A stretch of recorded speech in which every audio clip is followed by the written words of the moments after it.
TikTok, time to rock. Good evening, good morning, good afternoon to everyone who's watching from all over the world. We got two of your friendly neighborhood philosophers here. We got D Wood, the Dizzle, and we got Mike Jones. How you doing, Mike? Good. How you doing? Pretty good, pretty good, pretty good. So, I was actually watching one of your videos. When did you post that? Like yesterday or the day before? A week ago. Did you? Oh, okay. Yeah. No, a couple of days ago, actually. Yeah, because I posted on TikTok like a week ago, but then I posted it on YouTube like a couple days ago. Okay. I humbly apologize. I was wrong. But okay, so yesterday's when I saw it. So you were responding to some you're responding to some guy who was basically arguing that the world owes everything. Well, the Western world owes way more to Islam than it does to Christianity. I kind of thought that like that was popular back in the day. Like it was popular way back in the day. Like academics began to like demonize everything Western and then glorify everything that came from anywhere else. And then that had a so it was that way in academics for a long time. But then after like 9/11 and so on, it just became really popular again to show how tolerant you are by praising and glorifying all things Islamic specifically. You praise and glorify all things Islamic specifically, and you degrade anything that's actually Western, and you heap insults and abuse on it. And so basically Islam was the fount of everything good, and Christianity is just gave rise to everything that's bad, and the West gave rise to everything that's bad. But I actually thought that we're like moving past that at some point. And here, lo and behold, I click on your video, and there's a guy spouting the exact same nonsense dialed up to 10. And so we're gonna check out this guy's videos. We're gonna check out this guy's videos. Notice how we hear people out. We hear people out. We hear people out. We listen to what they say, and then we show how insanely stupid it is. But before we jump into some stuff, Mike, why don't you tell everyone? Everyone knows you, I'm sure already, but just in case, why don't you give everyone an idea of who you are, what you do? Yeah, I'm Inspiring Philosophy. I do a lot of different types of videos. I do like long form content on YouTube, but I do responses on like TikTok and Instagram. And so this guy I was responding to, it goes by the Geo Hooser. Yeah, he is a very small on YouTube, but he's pretty big on TikTok. He's got over like 250,000 followers, I think. Oh, and he put out this video. Yeah, he's big. He's big no, that on, makes sense TikTok. because I was wondering why you're responding because I used the YouTube videos and I was like, why is IP responding to this guy? But you're pointing out I was just saying that. Matter of fact, I was just saying that last night. I was telling people if they're not sure what direction to go on, Christians are kind of dominating things like Dawa and stuff on YouTube, but there's you and there's not enough people dealing with things on TikTok. There's you and there's a couple others that I know, but Yeah. massively understaffed there. So I was telling people if they're not sure what to go into and they want to do social media stuff, that's a good route. But go ahead. But this guy's not a Muslim. He's a liberal. He does a lot of stuff on geopolitics. And I thought he was smart. So I sort of commented on his video. I'm like, there's a lot of problems because he made a video saying that which basically gave rise to modern science, Islam or Christianity. And he said Islam and Christianity actually held back the growth of science, which is utter nonsense. It's utter BS. It's basically a 19th century myth known as the conflict thesis. From two guys. Yeah. Yeah, White and Draper. And they came up with this idea that somehow traditional Christian religiosity was holding back science at every step of the way. And it's pure fiction.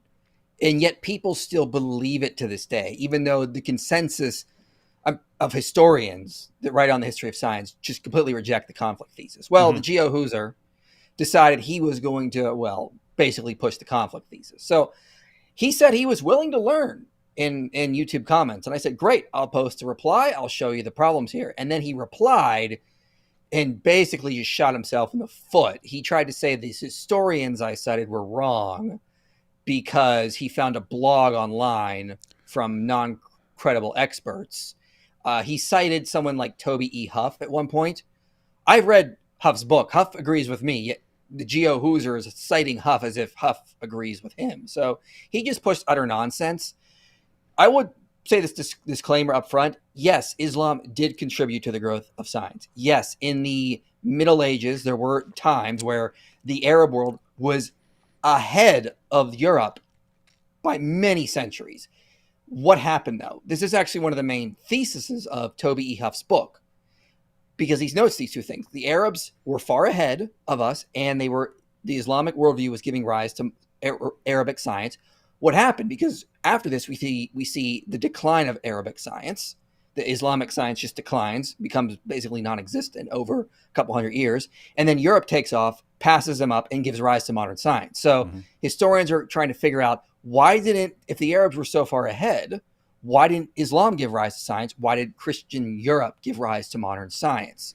And there's various reasons for that, which we can get into. But what I will say on the outset is, although Islam did contribute to the growth of science, that in Islam, it also contains limitations and factors that prevented science from becoming something greater, like it did in the Christian West when it became modern science.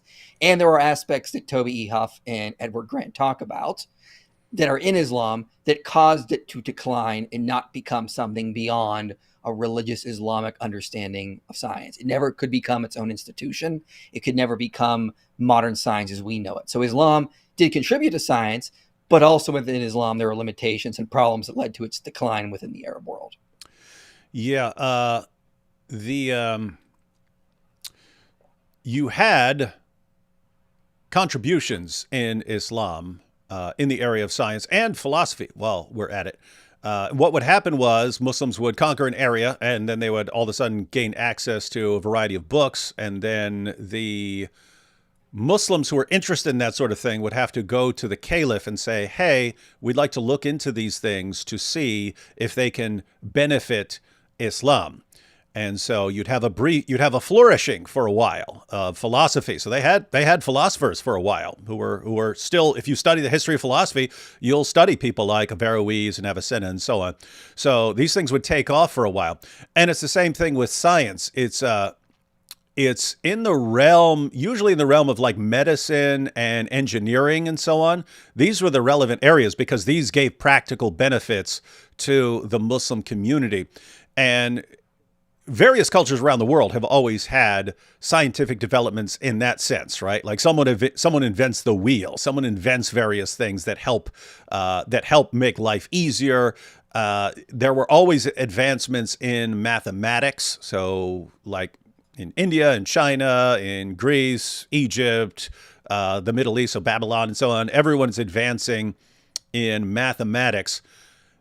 For me, the real difference for the scientific revolution and why it just took off in Europe in a way that it didn't take off anywhere else before. And that's why they call it a revolution. There's a difference between scientific advancements and all of a sudden like this massive revolution.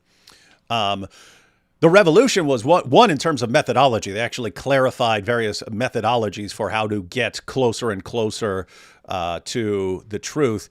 And the other was, you're not just talking about advancements in how to build something or in a weapon or something like that. We're discovering the laws of the universe. We're uncovering the laws of nature. Mm-hmm. And for me, that was, I'm looking at that. Again, anyone can come up with various scientific advancements in, engineering, medicine, things like that. Figuring out the laws of the universe, the laws of nature, these neat little equations and so on. Christians had, I would say, because of their views, had a decisive advantage in that area because they viewed the universe as created by like this cosmic architect, this cosmic mathematician who's ordering everything with these precise laws and so on. So they had that belief, which if you had been, let's say, an atheist or something like that, you wouldn't have had that belief. Right. Think from an atheist, if you were starting from an atheistic perspective and you had no idea what the universe is going to be like, why would you think for a second that there are going to be these neat little mathematical equations behind everything? And like, why would you think that they're even going to be there? You wouldn't, and therefore you probably wouldn't go in search of them. Whereas Christians are kind of convinced beforehand, and they would spend years doing all the mathematical research to try and figure it out. Because in other words, they believed it was there, and then they went out to prove it. They went out to prove that it's there. Well, here's the distinguishing, because Islam also believes in one God that like gave laws to the universe. So, however, Christianity had some aspects that Islam didn't. For one, Toby E. Huff in his book basically points out that Christians had a very strong concept of conscience, rationality, that humans have a rational ability to discover natural law. The Bible gives guidance, but it's not going to give us literally everything. Whereas in the Islamic world, Toby E. Huff and Edward Grant note is that they didn't have that as strong of an emphasis on the idea of the rational human discovering the laws. Everything had to come from revelation. They had a much stronger emphasis on authority. So the authority of the Quran, this is where you learn. This is the final say. Whereas in Christian Europe, the final say was actually natural law, because God created the natural laws. He created man's rationality so we can discover these types of things apart from revelation. So in Christianity, you had the concept of the two books, the book of scripture and the book of nature. Both we were meant to discover and learn from, and they were meant to help cohere with one another. Nature can help us better understand scripture. Scripture can better help us understand nature. It's not like that in Islam. In Islam, it's scripture. Everything is beneath it. And so they had a strong emphasis on authority, and that man did not have the rational endeavors to truly discover right and wrong. They needed revelation. So they put a much stronger emphasis on that. Because of that, you couldn't develop science in the same way. Another aspect is the idea of original sin. So original sin is this idea in Christianity, but it means man is fallible. Scholars like Noah J. Ephron will note what this led to was the idea, well, if we're fallible, we need to constantly do experimentation, keep fact checking to make sure we're getting accurate results. That's also lacking in Islam. So they had a very strong emphasis on the idea that the oral reciter of traditions was, in some ways, could be infallible, depending on what traditional line you look at. And this, again, Toby E. Huff talks about this. So they put far more strong emphasis on that authority, revelation. So you have basically in Islam, they separated two forms of sciences, the foreign sciences and the religious sciences. The religious sciences were anything that could be used to help Islam. They developed trigonometry so they could calculate where Mecca was to determine how to build a mosque and how to pray. They needed to do astronomy for calculating Ramadan, these kinds of things. But when they figured that stuff out, Huff says that was the end of it. That once it was beneficial to Islam, done. They didn't want it to develop into its own endeavor. So Edward Grant notes in Christian Europe, they had the separation of church and state. They developed their own scientific institutions that could become their own thing and just start discovering the world for the sake of discovering the world.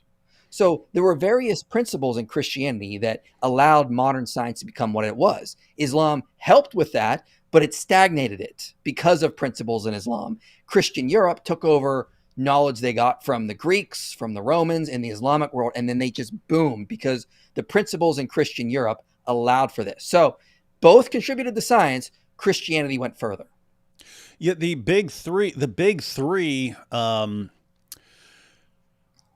factors as far, because I had a debate with Michael Shermer on the existence of God, but it was funny because I looked up his academic background, and his PhD is in the history of science. And I was like, oh, let me build my entire case on the history of science. So I built my entire case on the history of science. Yeah, sometimes you want to go after an opponent's weak spots. Sometimes you want to go right after his strongest point just to show, hey, what do you got here?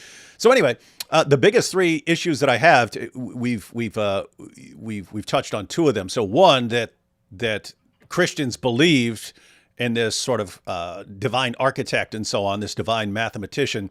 And I have to say that the Allah of Islam is a bit more capricious, so I don't think they have it to the same extent that Christianity does, but at least they believe in a designer who makes the world and things like that. So they have part of it.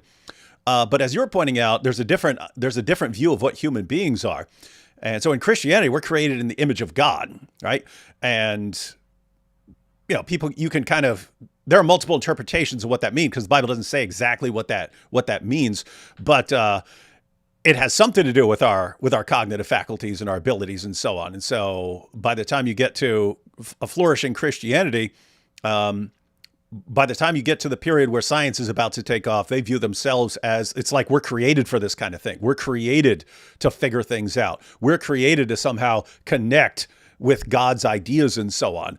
And so it was, one, the universe is, it's what philosophers call intelligible. It's intelligible. It's capable of being understood. But two, we're the kinds of things that can understand it. So there are other things that can't understand the laws of nature. We're created to be the kinds of things that can understand this.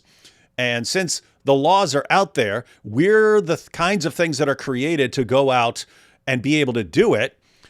Then why wouldn't we want to do that? And so that's two of the three. The third one is that they viewed it as like good. There's something good, like really, really good. They regard it as a form of worship, that if you go out and you figure out something about how God is regulating the universe, how God is running the universe, you've just made a contact with the mind of God. And so, I mean, it's almost like being in worship and singing a worship song for them. You're actually like making a connection with the divine and so on. So they had these ideas. Islam is lacking two of those. I mean, I can think of two passages in the Muslim sources where you want to, I shared my screen. If you want to put this book on, I can show you right in the passage what I was talking about. It's kind of like what you're going on about too.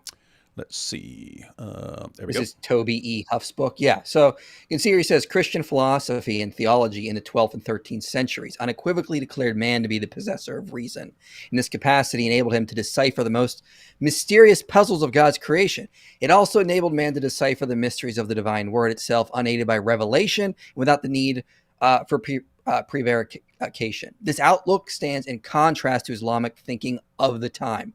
Whether one speaks of the philosophers or the theologians, for among the latter, it is clear that the Asharite, I don't know how to say that, Asharite view of man and nature, Asharite view, based on Islamic atavism, known as occasionalism, was very much opposed to the well-ordered, even mechanistic and physically determined concept of the natural order that evolved in the writings of the Christian theologians of the 12th and 13th centuries. So he goes on to say, to be sure, the Arab philosophers did develop Platonist philosophical views that were offensive to the religious elite of Islam, but they did not elaborate the rationalistic or mechanistic worldview that the European Platonists of the 12th century built on Plato's edifice. Even more in the contrast, the dialectical theologians of Islam could not embrace the naturalistic image of nature composed by causal forces of nature, and above all, would not tolerate the idea that events described in the Quran could be explained by naturalistic accounts. So as you can see, they had this aversion to interpreting the Quran through the use of natural sciences very early on. They had a much stronger emphasis on revelation. If it didn't come from Allah, we got to be very skeptical of these kinds of things. Whereas this was the exact opposite in Christian Europe. So he goes on to say, like, conversely, such a tradition never developed in Islamic thought in its absence in contemporary sources of objections to fictionalizing the people and events of the history of Islam. So basically, Islam was just it gave rise to interesting mathematical and scientific ideas when it benefited Islam. When it didn't benefit Islam, or they saw no way it could benefit Islam, it was kicked to the curb. And Huff goes on to note in his book, there were book burnings in the Islamic world where they were burning the natural scientific books. Anything they were getting from the Greeks, sometimes they'd be like, you know what, this is contradictory to Islam, or it's not helping Islam, let's get rid of it. It's not so much just that the Mongols came in and burned everything. Sometimes they were burning their own books. And so as far as I could put together, what you have, it's like the mother of all scientific hypotheses that you ended up with in Christian Europe, in that once you put together the ideas that the universe can be understood, two, we're the kinds of things that can understand it, and three, it's good that we do so, then keep in mind, you don't know what the law of gravity is. You don't know what these little laws are yet. You have to believe that they're out there before you actually spend years doing the research to try and figure one of these out. But it's like one massive scientific hypothesis in the sense that if we're right about what we believe about the universe and about us, then we're going to be able to go out and figure this out. And it's going to be good when we do it. Mm-hmm. And it's just interesting because if you were starting from an atheistic framework, why would you think that the universe has these neat little equations too? Why would you think that you're the sort of thing that's capable of figuring these things out? Your cognitive faculties haven't been selected for that sort of thing. They've been selected to help you find food and a mate and so on. Why are you going to think you're going to be able to get to these equations at the bottom of the universe? And 3, why would you care if it's not something that's specifically helping you? Then if it's just knowledge for the sake of knowledge, why would that be a good thing as it was among Christians? So again, Islam lacked 2 of those. Atheism, I would say, lacks all 3. Christians had all 3. And it's kind of put forward as a big scientific hypothesis where the universe can be understood. We're the kinds of things that can understand it. If we're right about what we believe about the universe and ourselves, we're going to be able to understand this. And so I actually regard every scientific hypothesis ever from that time on as confirmation of that original scientific hypothesis. Every time a scientist in his lab is doing something and confirming or disconfirming a hypothesis, he's confirming that original scientific, the mother of all scientific hypotheses, that we're the sorts of things that can go out and figure these things out. Now, quick objection here from Wu Li. Inspiring philosophy, then how science flourished under commies. Now, IP, when did science flourish under commies? Was that before Christians came up with the entire methodology and showed how it works? Or did they come up with it independently or something like that? Yeah, well, you're absolutely right. And if you read Tom Holland's book, Dominion, he notes that like basically communism borrowed extensively from the Christian worldview and just perverted things. So, I mean, like this is one of the main theses of his books, that Christian thought has saturated the whole world. You can't get away from it. So even ideas that are like communism, which are vehemently opposed to Christianity, are still borrowing from the Christian worldview in ways. And then they try to build on it. And then, of course, these ideas collapse. I think this is the case we're going to see with current trends of secular humanism over the next 100 years, but it also happened with communism. They borrowed from Christians in a lot of ways. And Holland has a whole section in his book on this, I believe, in one of the chapters towards the end. Mm-hmm. Wu Li, everyone can benefit from some sort of discovery, whatever the source, whoever invents paper, whoever invents certain things in the world, the entire world, whoever invented the wheel, guess what? All of humanity was eventually affected by that and so on. And so, yeah, you don't need to say, well, other people have science too. We know that. We've already acknowledged there were scientific developments before the scientific revolution. But as far as the methods of science and the scientific revolution, just you can't deny where that comes from. We know where that comes from. All right, let's take a couple quick super chats, and then we'll jump into the video of a super genius who's about to destroy everything we believe. It's going to be powerful. How would you guys say we should bring our scientific academia back? How do we get people to understand that God's word is truth and that science does or ought to revolve around God's word and world? Well, it depends on what you mean by the question here. Do you mean like, I mean, those are principles. We don't say that like, I don't know exactly what you mean here. Are you trying to say that like everything has to be subject to the Bible? Because the Christian Europes were, again, of the idea that there are 2 books, the book of Scripture and the book of nature, and both need to work and cohere together, these kinds of things. So God has sort of like written his word in nature itself, and we can discover it that way as well. So if you're asking, like, how do we get people to realize that Christianity and science are not in conflict? Study the history for sure. That's kind of what we're doing here today to talk about that. And right now there's a lot of anti-Christian bias in academia. I did a video called Are Christian Scholars Biased? And I showed basically studies have shown there is anti-Christian bias in academia. So right now in academia, there is prejudice against being a Christian or thinking you can be a scientist and a Christian. This is what Jerry Coyne, for example, explicitly says, and he's completely ignorant on the philosophy and the history of this. But I think the best way to combat this is just by talking about the history, convincing Christians that science isn't the enemy, because they've been told all their lives it is by scientists and by, fundamentalists. So we need to combat it just wherever we see it and just start working towards the idea that Christianity is as crucial for the development of science.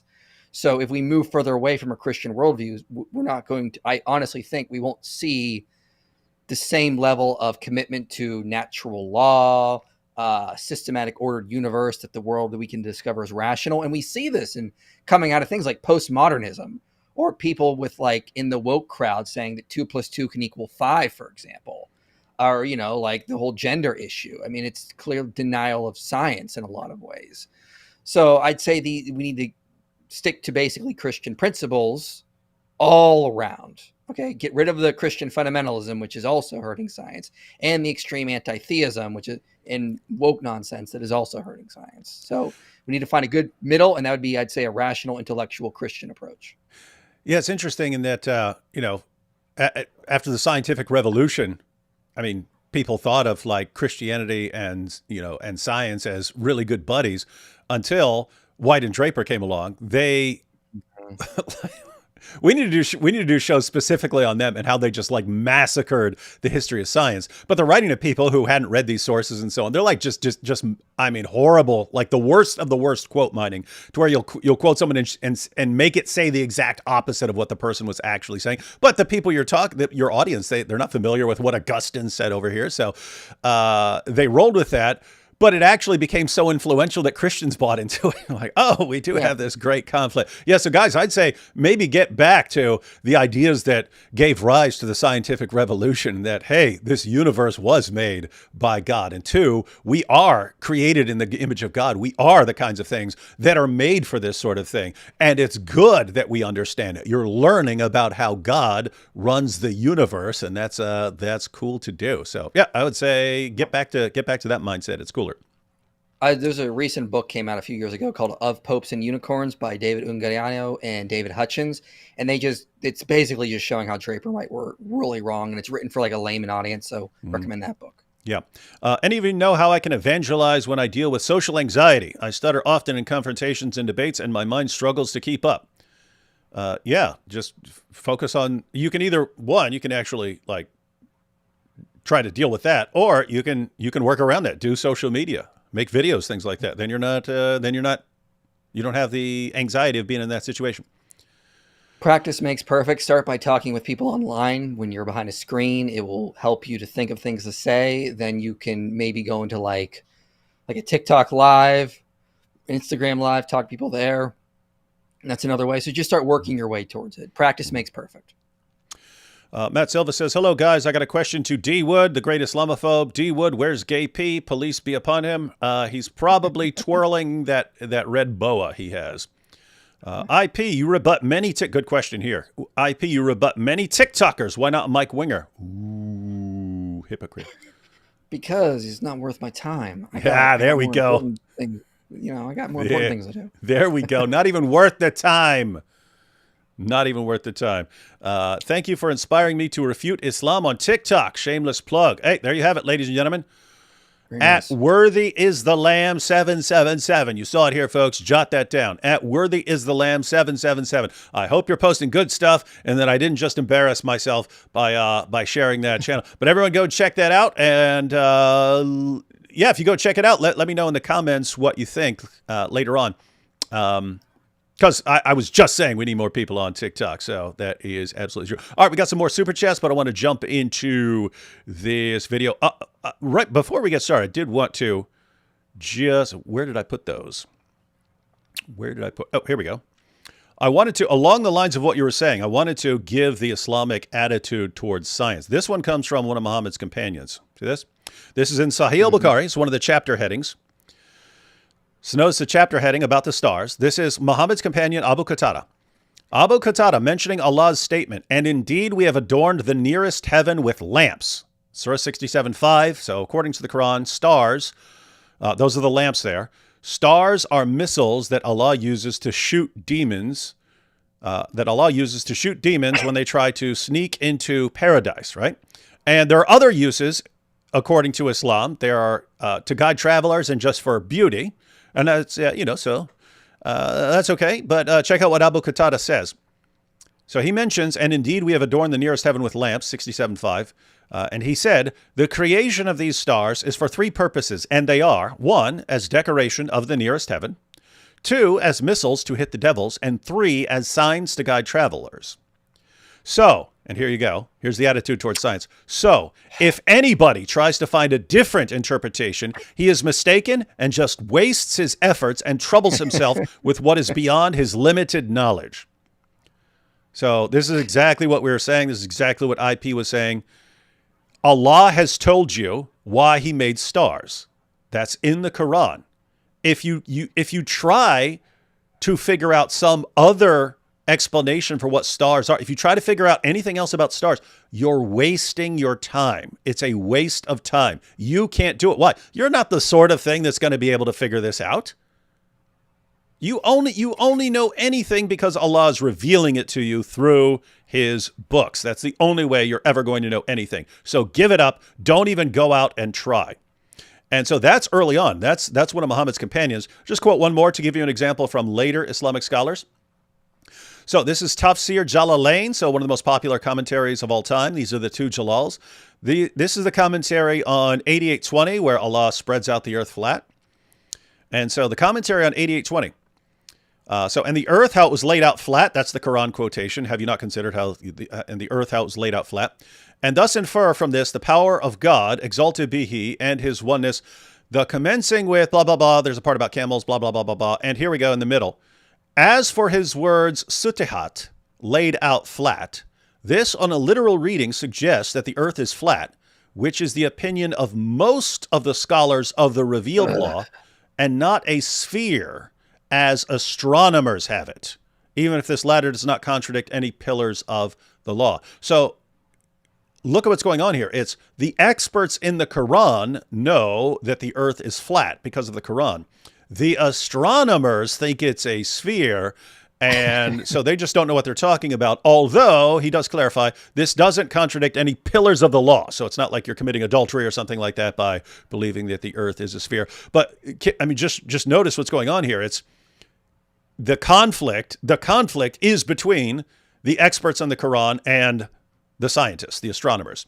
So you do have this idea built into Islam from the very beginning, and it carried its way through to the great Quran commentators.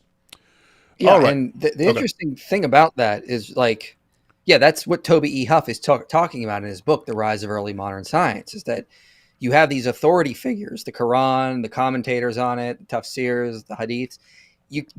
That is above all. You can't contradict it. You can't reinterpret it. Once the later commentators have given you the correct interpretation, shut up. That's dogmatic now. And Muslims will try to use this as like evidence for like the superiority of Islam, because they'll say, look at how much more answers we have. And you guys have confusing things like the Trinity and Eucharist. But Edward Grant, in his book, The Foundations of Modern Science, actually points out in the last chapter that when Christians were encountered by things like Trinitarian theology, hypostatic union, the Eucharist, they didn't know how to fully explain these things. They were mysterious. So they came up with new language they got from Greek philosophy. They came up with new terms to try to explain this. Grant then notes that language filtered into the study of natural philosophy, which later became science, and helped it grow. So just having a little bit of mystery causes humans to think, I got to find a way to explain this. And that gave Christians of Europe new language, which filtered into the sciences that helped it to flourish and grow. So when you have a system where you have authority and they need to explain everything for you, it prevents growth. It prevents people from trying to go out and explain things and figure things out based on your own reason and capacity, which we saw with Islam. Whereas in Christianity, God sort of gives us a system and says, all right, here's the theology, but you need to discover natural law. You need to figure out how these are going to work within, your entire worldview. I want you to be a reasonable capacity with your own capacity for reason, basically. Figure these things out. I'm helping you, but you have to come along and become a reasonable agent, or figure this kind of stuff out. And that helps theology, philosophy, and science grow. It's interesting. Like there's the method in the Middle Ages for studying theology and so on. Very interesting. They'd start off with a problem, and then you come up with your solution to the problem. So your hypothesis about what it is that deals with this. And then you show how this accounts for this amount of data in the Bible, in the scripture. And then other people would point out, but it doesn't account for this, and you're going against this. And so you either have to drop your hypothesis or you modify your hypothesis so that it takes into account more of the data. And so they worked on this for years, and so this works its way through the university system. So the university system in Europe, these are originally, I mean, these are Christian places that were originally for studying theology and so on, but then they give rise to the sciences as well, and then they just use the same method, but they use it with the universe. So the same method they're using with theology. Here's my hypothesis for solving this issue and so on. And then, okay, how well does it account for the data? Oh, it doesn't account for this data. Okay, let me modify it so that it accounts for the data better. And you just end up applying that to the universe. And so you're talking about the two books. They had the method from the one book and they say, hey, let's apply this method to the other book. And interesting stuff. All right, folks, let's go ahead and jump into the most powerful video you'll wish you'd never seen. Which religion advanced Western civilization more, Christianity or Islam? The answer is Islam, and it's not even a question. You might be thinking that Europe made all of these advancements and they were Christian nations. And it's true, Europe was Christian and they made all of these scientific advancements, but they did that in spite of the church. Galileo, Dante, Marco Polo, Giordano Bruno were all great thinkers, scientists, and mathematicians who were imprisoned or executed by the church because their teachings went against dogma. So you can pause it there. That was so massively misleading. I was thinking about the Bruno example, but that was so massively deceptive. I would not. So we're under 30 seconds into this video. I would already not trust this guy at all, just based on what he did there. Yeah. Go ahead. This is total nonsense. For one, Marco Polo and Dante were not really considered natural philosophers. I don't know where he's getting this. And they weren't in prison for having things that went against the church. Dante was like praised for his like divine comedy and whatnot. He was not someone who the church hated. Like, I don't know what he's talking about or where he's getting his information. He'll bring up Bruno. Okay, first of all, the Christians, the church never persecuted anyone for doing science. That is a myth.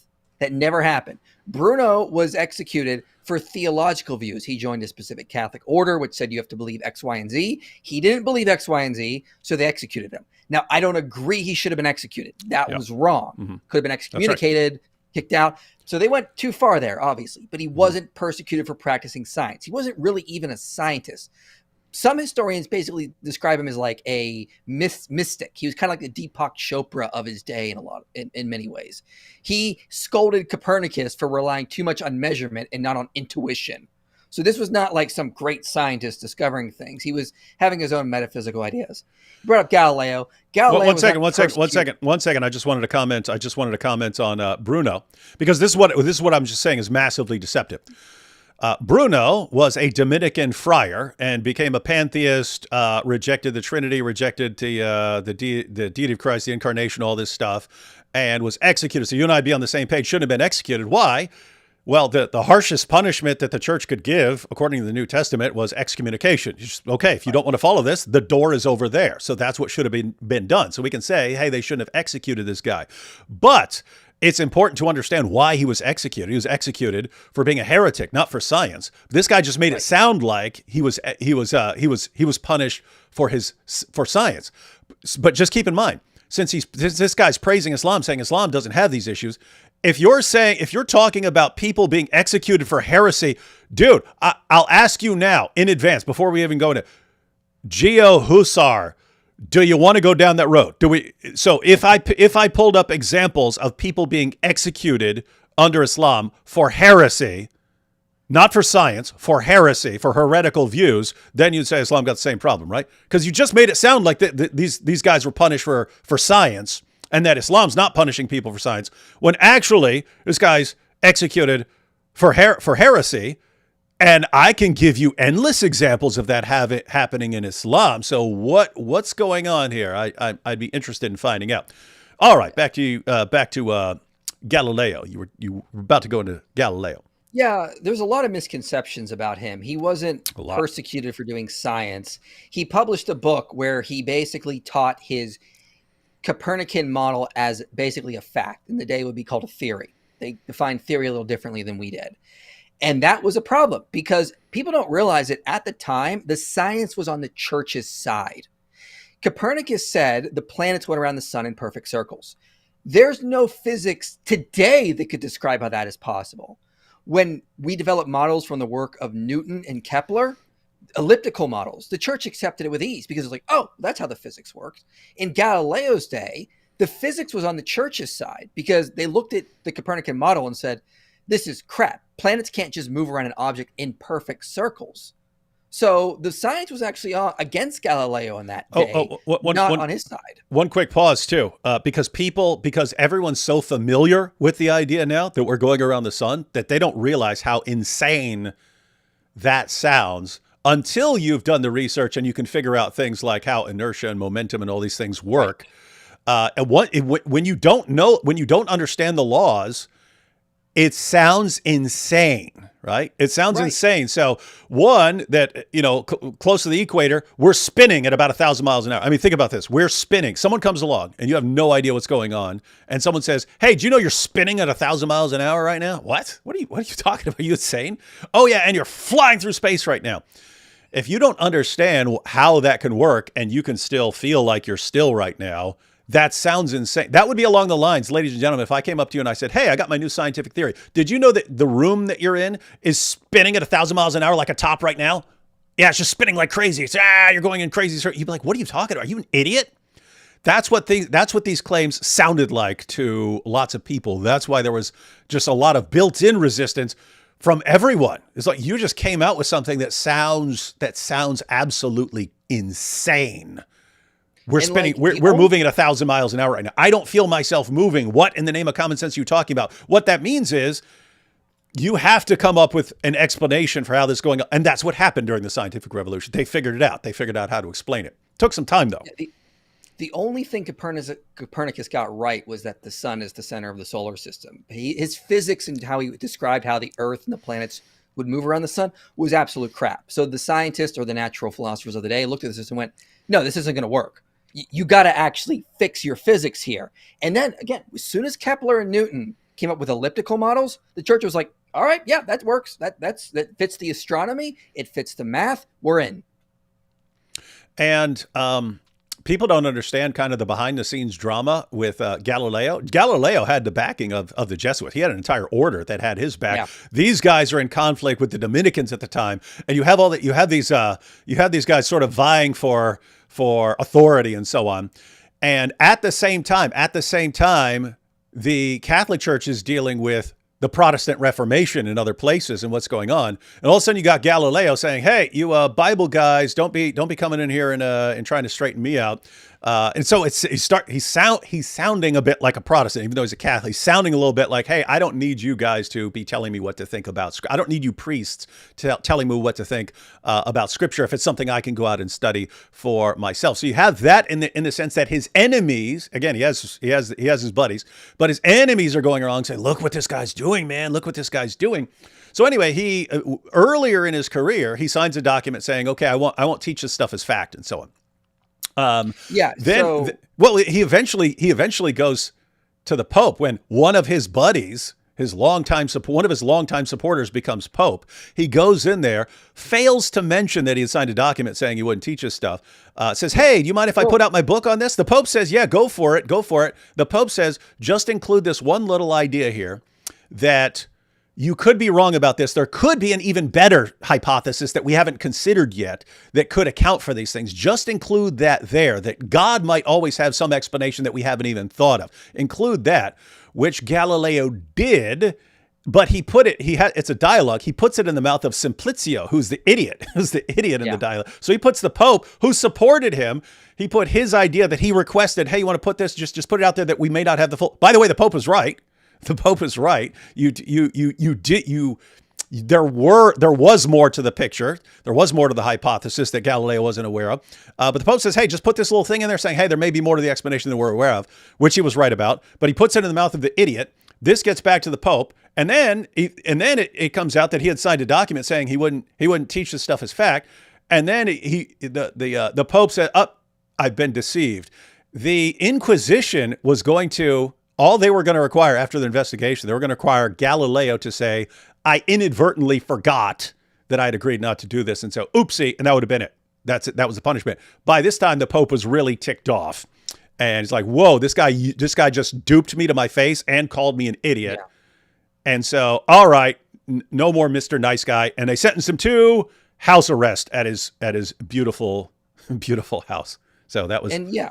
It was a political. It was political. That's what Galileo was cocky. He made political attacks against the Pope. And then they responded by basically having him recant, saying, hey, this Copernican model, which goes against everything we know about physics, is just an hypothesis. It's not a theory yet, aka fact. And then when he did, he still talked about it after this when he was under house arrest. He didn't just abandon it. He just didn't ever go around with the cocky attitude saying it's a fact.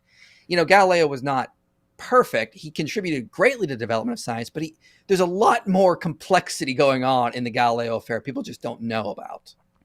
Yeah, and it's just amazing that the champions of reason, they distill everything down to, Galileo, he tried to do science and the church just crushed him. And that is the standard, that is the only relationship between Christianity and science. It's right there. You saw it. That one incident, that's the entire thing. So endless conflict and hostility. And it's just amazing that the people who use that theory consider themselves champions of reason when you're I don't know, you're a clueless idiot if that's what you think, if you don't realize what's actually going on. I mean, just imagine a Christian gets fired from some university or something like this, and there are a bunch of reasons. He's cheating on his research, and he's plagiarizing sources. There's all these things behind the scenes. He tells off the president of the university, spreads lies about him and stuff. He eventually gets fired, and they say, "Oh, you see, this is what academia does to Christians. I'm being persecuted." Right. No atheist would fall for that. You'd say, "Come on, there are all these other things going on." But you get to Galileo, and suddenly all that common sense goes out the window, and it's just, nope, that's the model. This is the model between science and religion. Yep. Wild stuff. And so, but to their credit, the new atheists do think that this is like religion in general, and science, versus science. But this guy's like, nope, that's just Christianity. It's Islam is great. So let's get back to this. Walking clown emoji. Nicholas Copernicus did not allow his work to be published until after he passed away, which means that the evolution of science, mathematics, and just human thought evolved despite the church. Okay, not because of it. Okay. What, did you just hear what he said? He said Copernicus had his work published after his death. This proves that all scientific advancement happened in spite. That's a pretty big jump from one little piece of something got published posthumously. Yeah. And so the funny thing is this guy replied to me because I and I'm going to post another response to him tomorrow on TikTok and Instagram and Twitter. Yeah. It's crap. So, but he brought up a quote from Copernicus claiming that he thought he was going to die like the Pythagoreans did. I tried to find that quote. Utter nonsense. Copernicus never said that. Copernicus didn't publish his stuff on his deathbed, not because he was scared of the church. He was scared other scientists of the day were going to make fun of him. He thought thought everyone was going to call him an idiot, which is exactly what would have happened. Here's a quote from Owen Gingrich, who's a professor emeritus of astronomy at Harvard University. He says if he was alive during the days of Copernicus, here's what he would have said. You would no doubt have told him to get lost and to take all that nonsense with him. Think how much harder it would have been to walk west than walk east. Totally ridiculous. He's talking about Copernicus's ideas in his day. It would have been totally ridiculous to the scientists of the day. That's why when Copernicus published it, he published it as a mathematical hypothesis, not as a way the universe actually works, because he realized the problems with everything that was going on with physics in his own work. Yeah. So what ends up happening is this gets put forward as a hypothesis. This just helps you with your calculations. Here's a little model that can help you with calculations of where things are going to be in certain times and so on, but not necessarily an accurate representation of the way the world is. But think about this. He doesn't want to get called an idiot by fellow scientists. You see what science does? Science suppresses science. He had a scientific view, but he was worried about scientists making fun of him. You see, it's fear of science. This shows that science only develops in spite of science. What a dope, man. All right, back to this clown. emerging supreme, even though all the aristocracy of Europe tried to stop it. Now let's go back to all the Middle the Ages, aristocracy, between 500 to let's say 1300, when all of Europe was united by the same kind of Christianity. The countries were still warring brutally with one another. Most of the population was illiterate, and any teachings and breakthrough that remotely contradicted what the clergy was saying was shut down. In Christian Europe, the Bible was written. False. They never did that. In fact, John Hellebrand notes the Catholic Church was one of the largest funders of astronomy, probably the history of mankind. They were not shutting down innovation. Mm-hmm. They were allowing the study of Aristotle. At one point, like the Paris in like 1277 outlawed Aristotle, which didn't actually work. People still studied Aristotle, but not because they were worried like Aristotle went against dogma. They were worried it limited what people could say was possible. They were worried about limitations Aristotle put on natural philosophy, aka scientific research. So no, they weren't shutting down dogma. In fact, Galileo's main opponents said flat out in a letter in 1615 that if they were wrong and Galileo was right, it just meant they didn't interpret scripture properly. So they need to go back and figure out that maybe nature, and again, 2 books, nature is going to help us interpret scripture.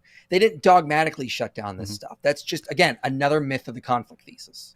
Yeah, and even with Galileo, there were times when they would say, okay, if you're claiming you're right about this and other people are wrong, come in here, bring your evidence. We'll sit here. We'll sit here and listen. Oh, you can't? And he could. There were times he could. Later developments would allow him to do it, but it was at the time he couldn't prove this. It's like, wait, you have no evidence for this. You have no evidence for what you're saying right now. So anyway, the point is, it's not. He's saying something different. Kill him. And I mean, think if this guy had such awesome what examples did he give? Bruno, nothing to do with science. His views is nothing to do with science. Galileo. He was doing science, but the reason he ticked off people, including the Pope, weren't because of the science. That was ultimately, they used that as a justification for coming after him, but it was other issues. And so it's like, wait a minute, if there's this clear hostility between Christianity and science, you should be able to give examples that aren't deceptive. And he hasn't given any yet. He's just said some stuff in Latin, which only a small percentage of the population was able to understand. So if you were a regular farmer, you would just have to trust the priest to say, yes, what I'm reading to you is actually in the Bible. While in the caliphates, the Quran was written in Arabic, and if you could read Arabic, you could read the Word of God. If you could read Arabic, how many people was that?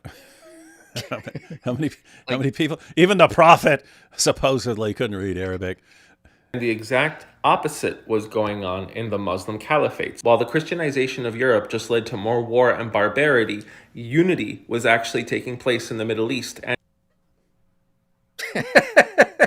it's just false. Hold up. I want him to repeat that. So while Europe is just endlessly fighting and slaughtering each other and so on, in the Muslim world, it's unity and harmony. Hold on, hang on.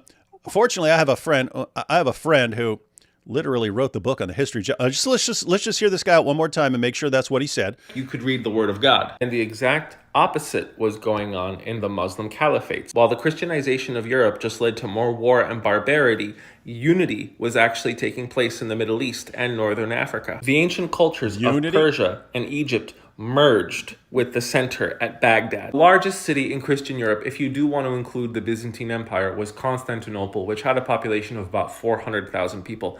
Baghdad had a population between 700,000 to 1 million. Baghdad was the largest and most prosperous cultured city in the world for centuries under the Abbasid Caliphate. The 3 cities during the Middle Ages with the best universities in the world were in Baghdad, Cairo, and Cordoba. Those universities existed 2 centuries before the first one in Europe, which was either Oxford or the one at Bologna. Oh my goodness.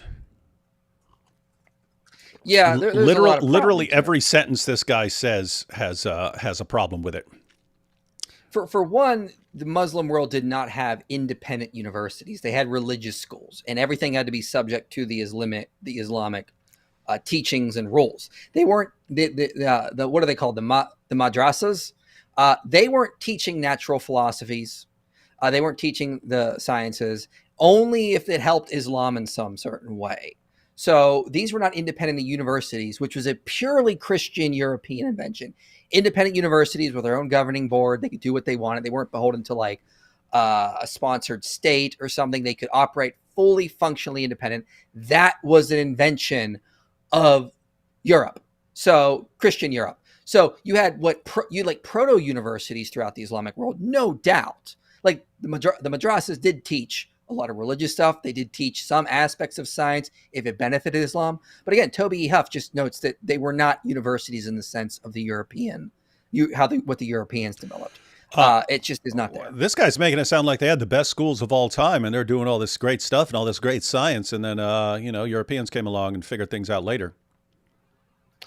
Yeah, I mean, they did. I mean, I'm not going to deny the Arabs did not figure. The Islamic world did figure out a lot of things, and then the Europeans took it and built on that. But Islam, it all had to be subject to the authority of Islam.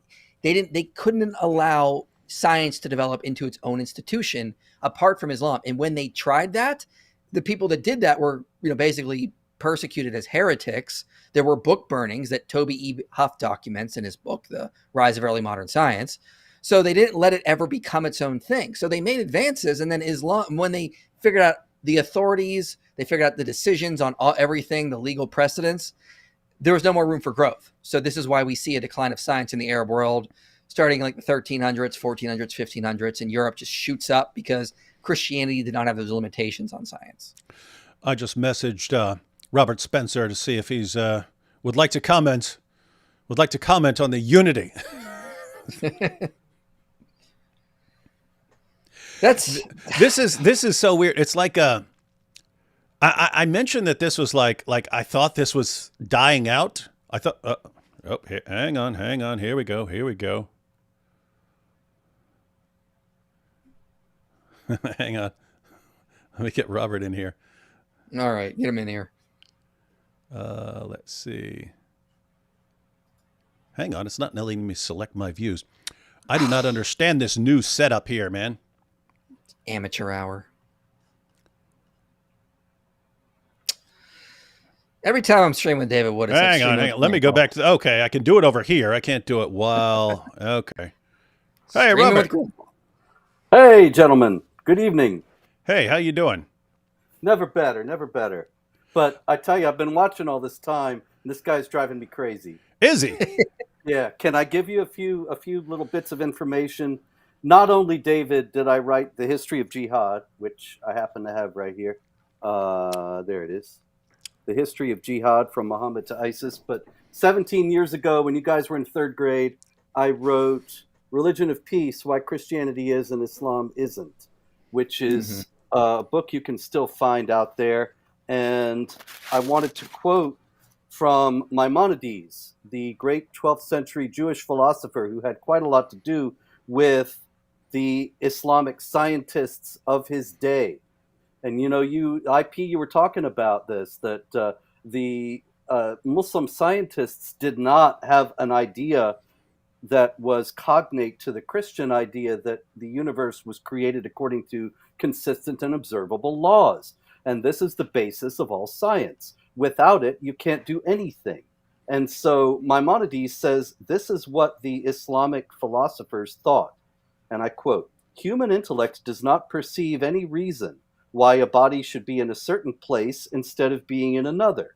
In the same manner, they say that reason admits the possibility that an existing being should be larger or smaller than it really is, or that it should be different in form and position from what it really is.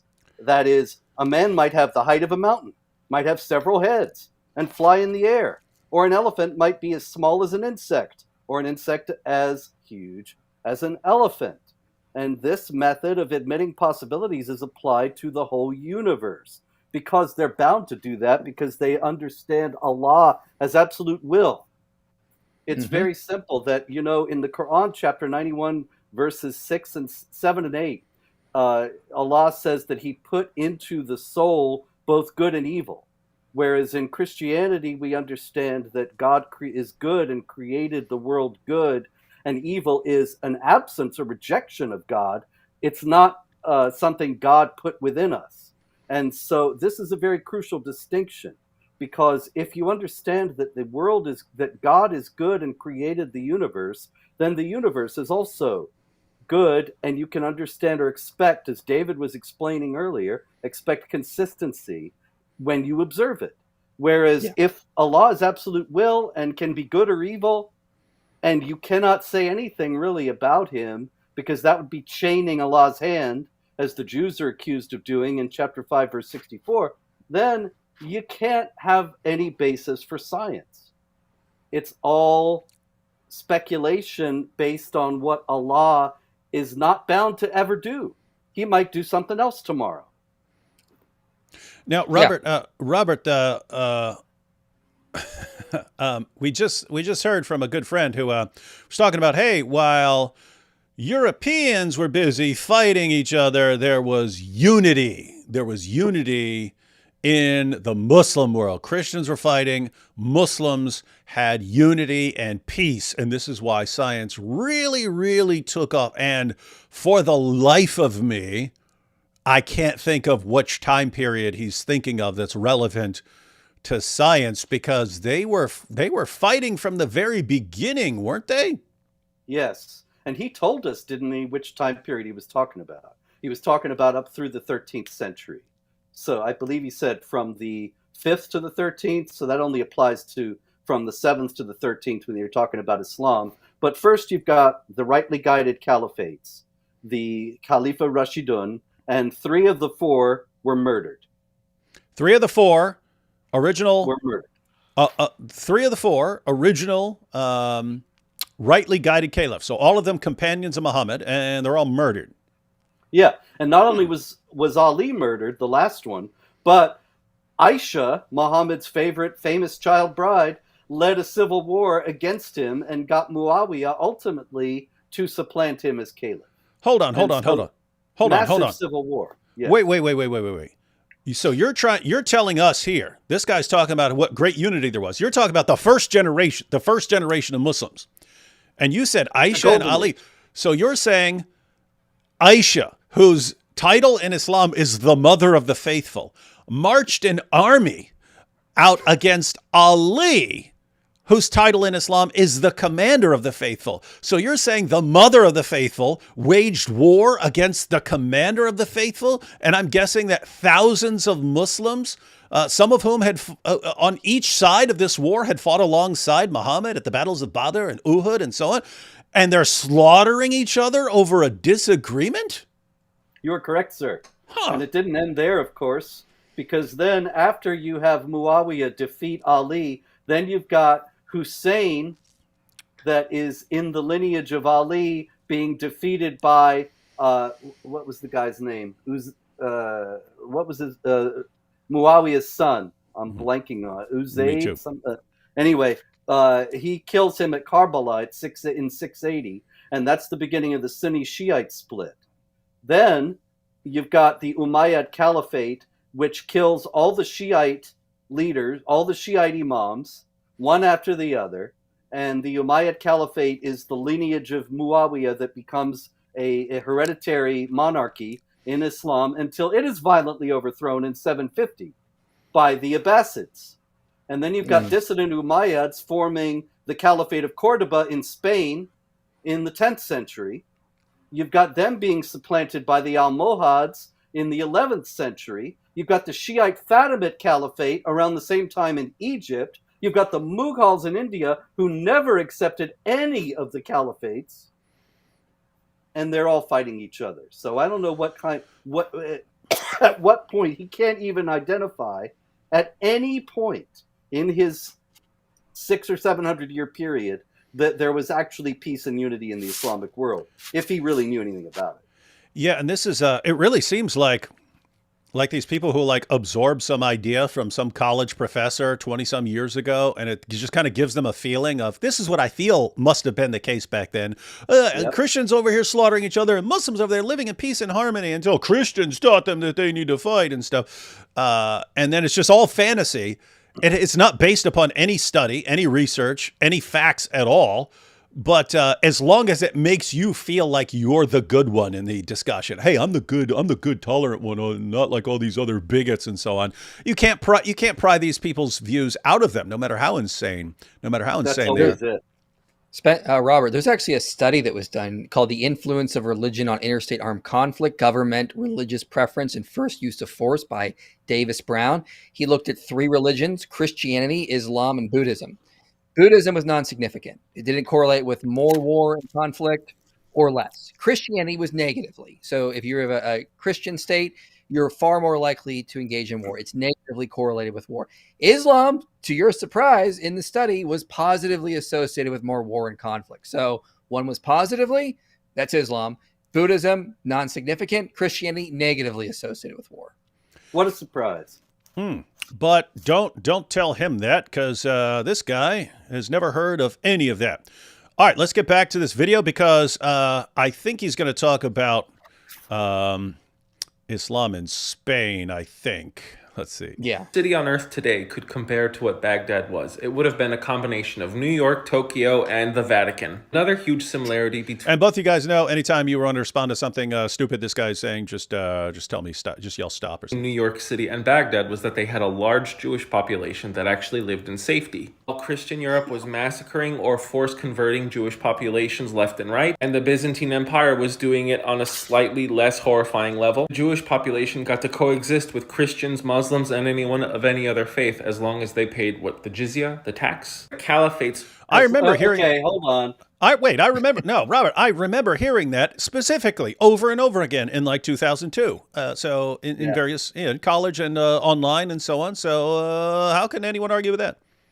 Well, in the first place, the idea that it was just the tax ignores the rest of the verse. The jizya is mentioned in chapter 9, verse 29, and it goes on to say that they not only pay the jizya, they pay it with willing submission and feel themselves subdued. You might miss the significance of that unless you look into the Hadith and the Tafsir, and then you see that the standard understanding is that the dhimmis have to be humiliated when they pay the jizya. They have to be shown that they are in a subservient position and that the Muslims have hegemony.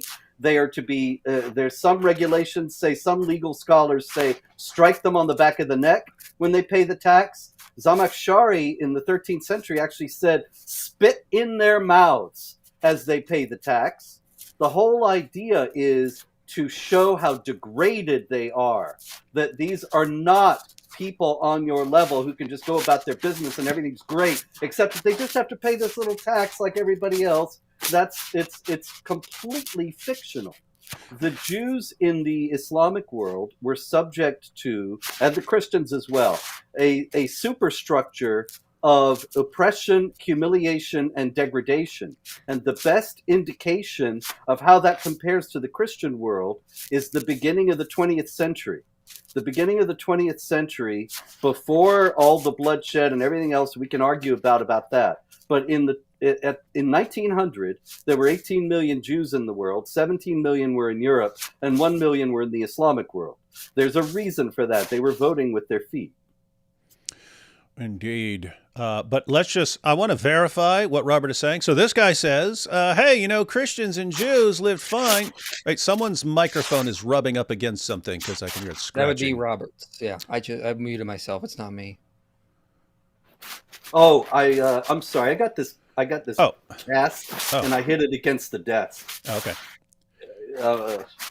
No, it sounds like your mic is rubbing up against something. It's like a It's like a rubbing. I'm not used to carrying around this parking meter all the time. It's no. I'm saying like even right now, it sounds like your mic is rubbing up against something. Now it's not moving, so I don't understand. It's just right here, stationary. Okay. All right. We'll see. Yeah, it's not making the noise now.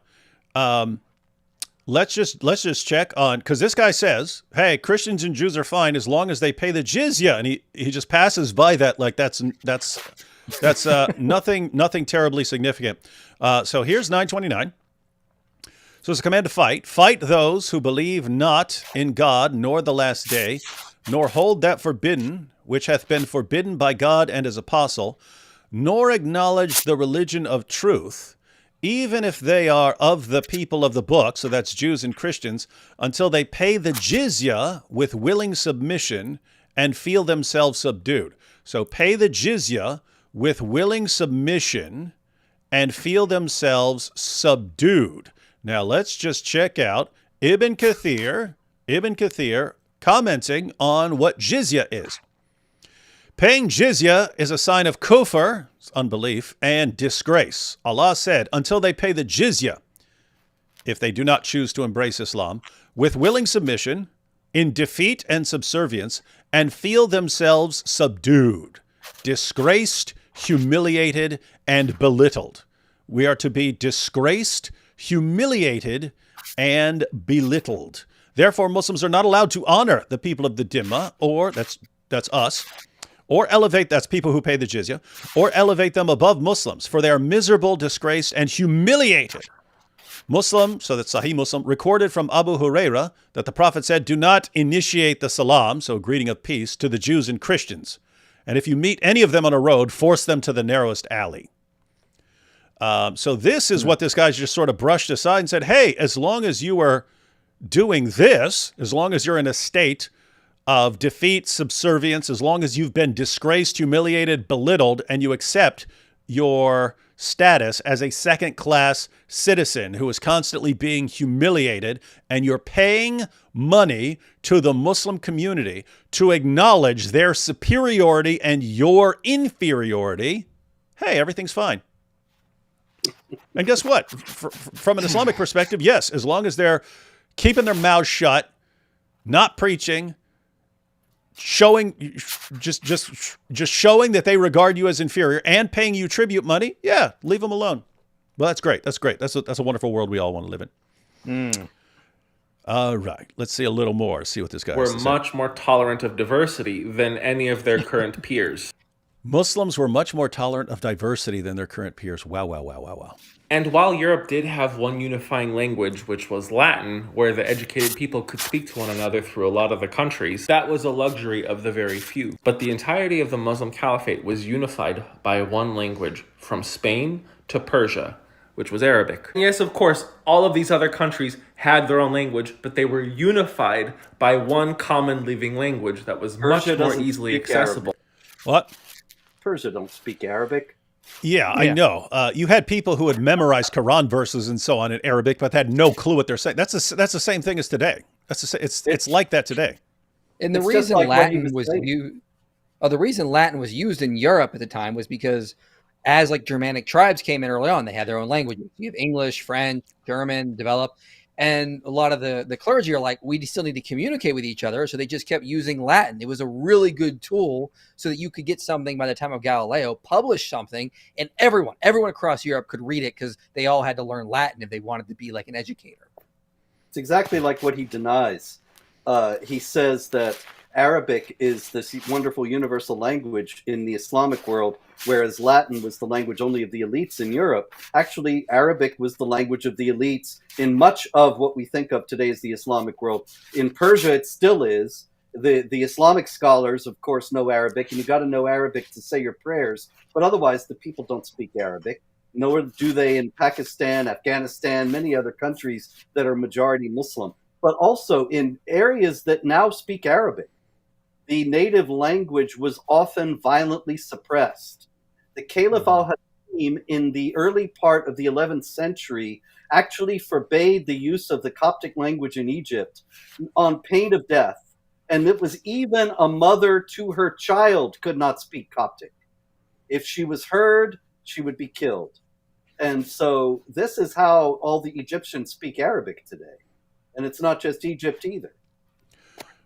No, Robert, because this guy just said Islam was much more tolerant than everywhere else. Than something like Latin.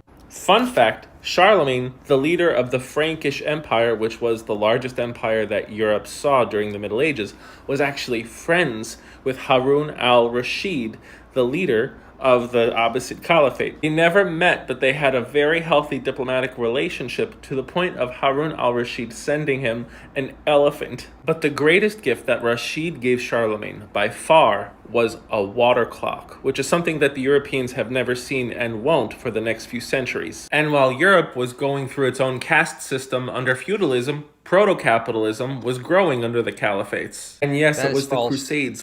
Yeah, well... Feudalism was invented in France in the 19th century and projected back on the medieval period. No one in the medieval period knew what feudalism was. Again, this is another 19th century myth. They were trying to reinvent or trying to explain what happened in the Middle Ages. They came up with a system called feudalism and then just projected it on the past. That was never actually a system in the Middle Ages. It was far more complex, and people don't realize this because the history of the Middle Ages was so distorted by things like the conflict thesis and other writers from the 1800s, that is. And it's just the methodology of this guy is absolutely insane. So, hey, Bruno was executed. Do you see? This is the relationship between Christianity and science. Oh, well, he leaves out the fact that Bruno's execution had nothing to do with science, but he made it sound like that. But that becomes the pattern. Matter of fact, as soon as he mentioned Copernicus, who didn't want to publish his book during his lifetime because he thought everyone was going to make fun of him for being an idiot, waits until after his death, then it's published. He portrays it. You see, this proves the ongoing endless conflict between Christianity and science. That's the conclusion he jumps to. But then, look, this Muslim leader sent Charlemagne a water clock. You see, this is where science comes from. You see, he gave him a device, and then Europeans, they reverse engineered it, and then they built up all their technology. That's where technology came from in the West. It's freaking nuts, man. Like the entire methodology is Real insane. Quick, What's up? The book, a good book on this, Why Feudalism is Fiction. It wasn't actually a system in the Middle Ages. Fiefs and Vassals, The Medieval Evidence Reinterpreted by Susan Reynolds. I started reading it recently. It's really interesting. I need to get back to it. But yeah, this is all just, again, myths from the 19th century projected onto the past. And wow. Which forcefully opened up trade between the caliphates and the rest of Europe. And the Renaissance, which was the launch pad for European advancement, would not have happened without the caliphate's preservation of the works of Plato, Aristotle, and a host of... Hold on. Wait. Go ahead. The caliphate's preservation of the works of Plato and all that. This. Hey, one second, Robert. Could you tap on your microphone? Tap on it? Yeah. No sound. It's picking up through something with your headphones, and I think it's brushing against your shirt or something like that. So see if there's a spot to select your microphone. Yeah, I think it's picking up like your headphones or something like that. Okay, there was no microphone. I mean, the microphone I have here wasn't listed. I don't know why. Because I know it's plugged in. I checked that earlier. Let me see. Okay, how's that though? I changed microphones in the system. That's better, yeah. Okay. Yeah, go ahead. So okay, look. Just so. Oh wait, Robert. Go ahead. Robert. Just one thing. This is so commonly said, and it's absolutely false. But millions of people assume nowadays that the Muslims preserved various classics of ancient Greek philosophy when the Christians were throwing them out because they were pagan. And it was only because of that the Renaissance took place in Europe. In the first place, that's false in the sense of who was preserving them. And again, from Religion of Peace, my own book from 2007, Aristotle's work was preserved in Arabic not by Muslims, but by Christians like the 5th century priest Probus of Antioch, who introduced Aristotle to the Arabic-speaking world. Another Christian, Hunayn ibn Ishaq, translated many works by Aristotle, Galen, Plato, and Hippocrates into Syriac. His son then translated them into Arabic. A Syrian Christian, Yahya ibn Adi, translated other works of philosophy into Arabic and wrote one of his own, The Reformation of Morals.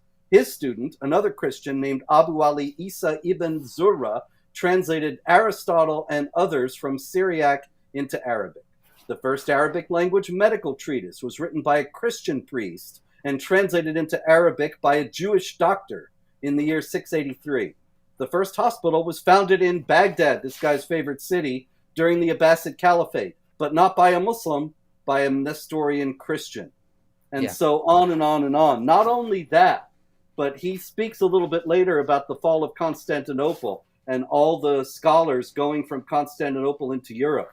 That was a big spark of the Renaissance. It was not because of Muslims preserving the books. As a matter of fact, shortly before the fall of Constantinople, as you can read all about in another book of mine, Empire of God, How the Byzantines Saved Civilization. In the year 1439, there was an attempt at a reunion council in Florence between the Western Church and the Eastern Church, or what we think of today as the Roman Catholics and the Eastern Orthodox. And the Patriarch of Constantinople and the Emperor of the Romans, or the Byzantine Emperor as he's known today, came to Florence to talk to the Pope and the Western Church leaders about reunion. And the Patriarch, I believe it was the Emperor, had a friend, Gemistos Platon, who was a Platonic philosopher, a Neoplatonist of the 15th century. And he was a great scholar of Plato and Aristotle. And he said, come along to Florence with us, it'll be great. So he goes to Florence, Gemistos goes to Florence with them, but when he gets there, he's bored because he's not a theologian. He's not interested in the theological debates. So he's got nothing to do. He's knocking around Florence all day. He starts giving lectures on Plato and Aristotle. And the Florentines are in awe. They've never heard this stuff before. There were only 2 books of Plato that were preserved in Western Europe before Gemistos came and started giving his lectures. And he is the guy, forgotten today, who brought Plato and Aristotle into the West and sparked the Renaissance. It had nothing to do with Islam at all. And there's a book called Scribes and Scholars. On page 50, they say there was no general attempt to alter the school curriculum by banishing the classical authors, talking about Western Europe. You're right. They just lacked a lot of the of the works of Plato and Aristotle. But what they had, they kept teaching. Alcuin was, under Charlemagne, was trying to spread literacy around Europe, not just among the elites, but among any he could. So like this idea that, and Toby E. Huff, in his book, The Rise of Early Modern Science, says that in the Islamic world, there were times, yes, they preserved the classical works in their libraries, but there were times they would go through and do book burnings. They'd be like, you know what, this Greek philosopher, that's bad. It's contradicting Islam. Let's gather a bunch of these up and burn them. And this is in Toby E. Huff's book. So there were book burnings in the Islamic world by Muslims who thought that sometimes the foreign sciences were going against what the religious science were, so they had to get rid of them. Well, that goes back to Al-Ghazali.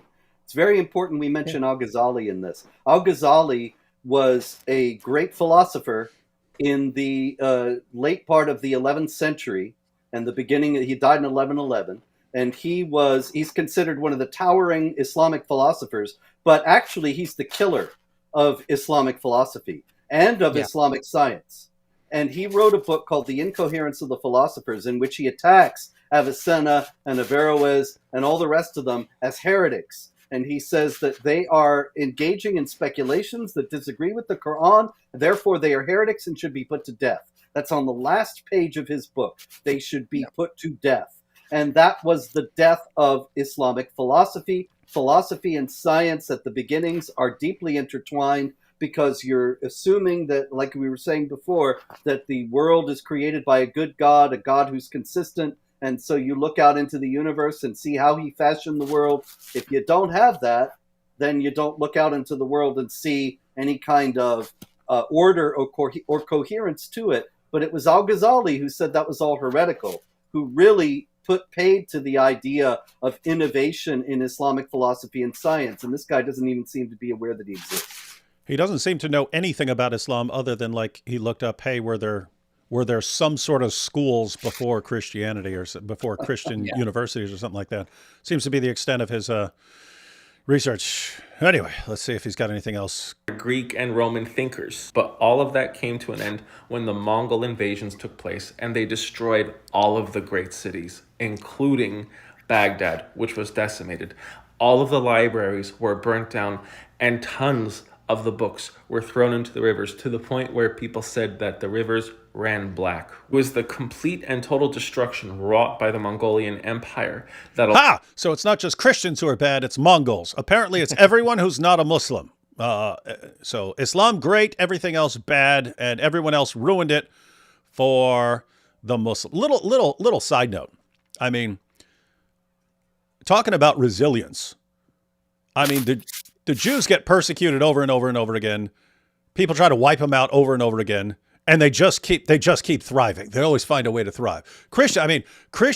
like the bubonic plague killed like a third of the population of Europe, and then you get the Renaissance. There's something like, it doesn't matter what's happening. I mean, World War II, Europe gets bombed down to rubble. They just rebuild it. There's a kind of resilience in certain cultures.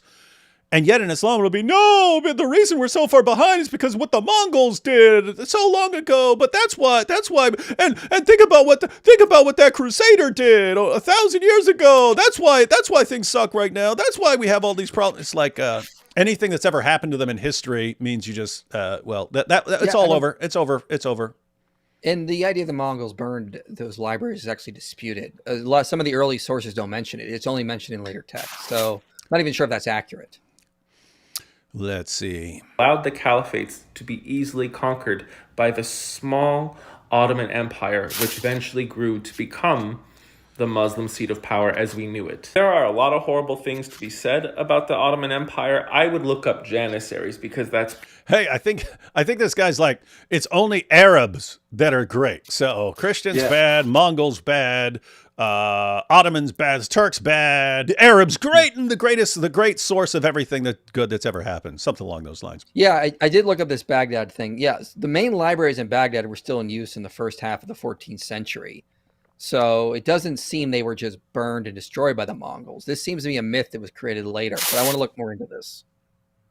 Pure tragedy. And the Ottoman Empire got to enjoy the wealth and prosperity brought about by the caliphates for centuries until that empire itself met its eventual demise. And after 1453, the Renaissance was spurred even further as the city of Constantinople, which was the seat of the Byzantine Empire, fell to the Ottomans, and all of the scholars of that great city and empire fled to the rest of Europe. And yes, I'm aware that there is a huge gap in... Why would they flee? Why wouldn't they want to be in the Muslim world? Why would Turks bad? Yeah. Okay. So Turks bad. If it had been the Arabs had conquered it, it would be great. If it had been Arabs, then they would have all lived in peace and harmony. But those Ottomans. Now between the Middle Eastern countries and, let's say, the West. But Islam is not at fault for this lack of advancement, just like Christianity is not responsible for all the scientific development over the past 5 centuries. Did you just catch that? Absolutely false. Did you just catch what he said? False. Islam isn't responsible for bad things, just like Christianity isn't responsible for any good things. He just said that. The consensus of modern historians on science is just the complete opposite. It's that Christianity is like the greatest pillar of modern science. And this doesn't just come from Christians like David Ungariano, Noah J. Ephron. These aren't Christians. And they're saying, yeah, Christianity is the reason we have modern science as it is today. Whereas Islam did contribute, it also limited it and prevented it from becoming its own institution. Christians came up with the separation of church and state. So secular institutions could develop on their own apart from religion. Islam didn't have that. Science had to be subject to whatever the Islamic teaching was. Therefore, it could never become anything great. And again, as you mentioned, Robert, with that one guy, Al-Ghazali. Al-Ghazali. Yeah. When he shut that down, we start to see the decline. All the jurisprudence in Islam had been set. The legal authorities have made their state on so many decisions. That was now basically dogma for the most part, and it could not be questioned. Therefore, there was no reason for any sort of more development, more sort of like figuring out new ways of doing things, because everything had been set, shut up, do as you're told. Whereas in Europe, they didn't have that. They had a much more liberating system, allowing science to become modern science. Yeah, Robert, see if here's my overall assessment of when these things take off in Islam. Islam expands and conquers, and as it expands and conquers, it encounters other people's stuff. Just like they're taking the ladies as war booty, and just like they're taking their goods and so on, they're getting a hold of their books. And when they'd get a hold of some new books, some new information, if it's philosophy or science, they have to go to the caliph and say, hey, can we see what use can be made of this for Islam? It takes off for a while. Islam ultimately suffocates it because, as we were talking about earlier, on the one hand, Islam, it has this view that you're not the sort of thing that goes out and figures stuff. You have to sit back and be passive and be told what to think by Allah. And if Allah does not tell you what to think, you just have no idea what to think. So there's that combined with this retrograde force that Islam always is, namely that the sort of core message of Islam is that the creator of the universe is absolutely obsessed with you living, breathing, walking, talking, speaking, and even going to the bathroom the way a 7th century Arab would. And that's like his main focus in the world. The focus is not making advancements, exploring the universe, anything like that. The focus of the creator of the universe is making sure that you live, speak, dress, and so on like a 7th century Arab. That's his cardinal obsession. And once you have that idea at the heart of your religion, anything that takes off is going to be suffocated real quick like. Well, if you want to move on to the parasitical. Real quick, I think we've got enough of this first video. After this, if you want to move on to the next video, I think we're good on. Do you even want to go on to the next video? I'm kind of tired of this dude. It's up to you. I'm going to post a response. He responded back to me. So this was his first video. I responded to it. And then Friday, he posted another response to me. I'm going to upload another response to him tomorrow and just show that he cited a bunch of sources that disagree with him. He didn't do any good research. It was a disaster. You think this video is bad? His second one was far worse. He should be embarrassed. He said he was willing to learn. Instead, he just doubled down on the nonsense. So I'll be posting another response to him tomorrow, regardless. Okay, so IP, what are your thoughts? Should we go into the next video, or because I have to say I'm not interested in anything this dude says after this. I'm like, you are a clueless ball of emotion who absorbed a bunch of stupid ideas 20 years ago, and you don't have the capacity, apparently, despite what you say, you don't have the capacity to advance beyond these stupid ideas. I'm just looking up this Mongol claim right now, and what I'm finding just on like a quick search is, no, that's a myth invented after the 15th century. Actually, early when they went in, they may have burned some books, but they didn't make the Tigris black. This seems to be a myth of history, sort of like how they'll say Christians burned the Library of Alexandria, which is another myth. So I don't know if the Mongols actually did that. In fact, some are saying that when the Mongols took over, there was actually a flourishing period because there was more trade and exchange of ideas. So this seems to be just another myth of history. Well, this guy's picked up on a lot of those. He also said, you were talking about Dante earlier, and there's an actual legend that arose 100 years after Dante died, that he was hauled before the Inquisition and accused of heresy. And he wrote a poem defending his own orthodoxy. And the poem is a forgery. It's not by Dante. There isn't a single scholar in the world who thinks that he wrote it. But the whole story apparently was probably fabricated by the guy that wrote the poem to try to pass off his work as Dante's. And this guy thinks, Dante was hauled before the Inquisition. There's no contemporary evidence of that at all. Here, David, I got an idea. One second. I just wanted to point out, what I find interesting about this dude is he's giving the sort of same Arab supremacist view as I see on certain like Dawa sites and Dawa articles and so on, in the sense that anything good came from the Arab Muslim world. Anything bad was inflicted upon it by outside forces. The Ottomans, the Mongols, the Christians, everyone ruined it. Other than that, Arab Islam would have just flourished and blessed the entire world into one giant sugar-coated raindrop. But everyone else ruined it. But there's this idea that I see so many times from Dawa guys that and you have to blame something. You can't blame Islam for having any sort of problem. So it's always, if this happened, it's because of them. It's because of them. It's because of them. We're just passive victims of circumstances here in the world. That's what he sounds like. But it's weird having this dude spout the same sort of nonsense that I hear from Dawa guys constantly. David, I'm screen sharing right now the video I'm gonna upload tomorrow. If you want to play like a part of that, I just got a caption to it. But if you want to just play like the first minute, you can kind of, I'll address his second video easily tomorrow. But I even added some. Well, let's go ahead and watch this. Let's go ahead and let him finish this out. There's 1 minute left. Centuries. The printing press is what allowed Europeans to read the Bible in the vernacular, and the Ottoman Empire resisted the adoption of that. While Europe was catching up to the advancements of the Middle East and North Africa, the Ottomans were strengthening their grip and quite primitive compared to their predecessors. While Europe was advancing the Ottomans further were and primitive forward, compared to the despite Arabs? the influence of the Christian church, the Ottoman Empire only cared about cementing their grasp and conquering their neighbor. By the mid-1800s, while Europe was industrializing heavily... What planet? They only cared about conquering... Has this guy followed... Just the serve... Dude, just look at the expansion in the first century of Islam. Just the first century. Just century number one. Just one. Just that first little bit.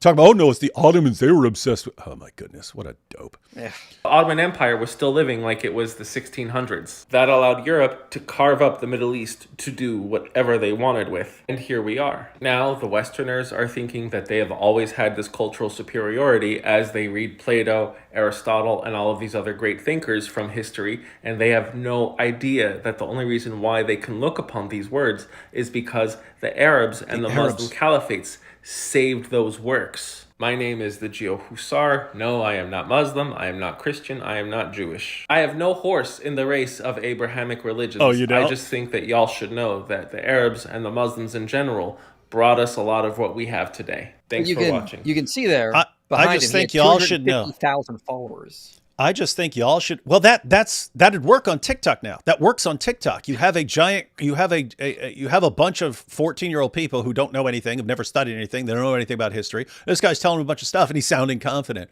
And Arab civilization was the greatest thing. Is everyone else's fault? This is a non-Muslim, non-Arab, Arab supremacist. That is some weird, wild stuff. All right, so you wanted me to try and play this video? I do not know if this will. I do not know if this will actually play with audio here. So let's find out. Let's see. I think I have to play it. So I hit play. Yeah, let's see if it plays with sound. Yeah, that's what I mean. It's not playing with sound. Oh, darn it. Yeah. You and your ancient technology. No, I have to mess around with the settings. It's rough to do in the middle of a live stream. Is that his video? This is his response to me, and I'm going to be posting his own handle. I know that he did. It's really weird, and it was like, what are you doing? But I'm going to respond to him tomorrow, put out a bunch of stuff, show that he's just completely wrong here. Wow, what a dope. This is bad Yeah, I stuff. thought he was pretty smart when I first came across him because he was doing geopolitics, which seems to be his area of expertise. But when he dives into history, it's just like, dude, stop. You're embarrassing yourself. This is bad. It's pretty terrible. Glad you are responding. All right, Robert, any final thoughts on that guy's stuff? Actually, David, earlier you were talking about how Islam comes in and takes what the infidels that they've conquered have and uses it insofar as it can be used to further Islam. This is very important to note that Islam is essentially an inherently parasitical, and it's parasitical economically as well as culturally and intellectually. And so economically, it's laid out in the Quran and in Islamic law and tradition that you subjugate the conquered people, you collect the jizya.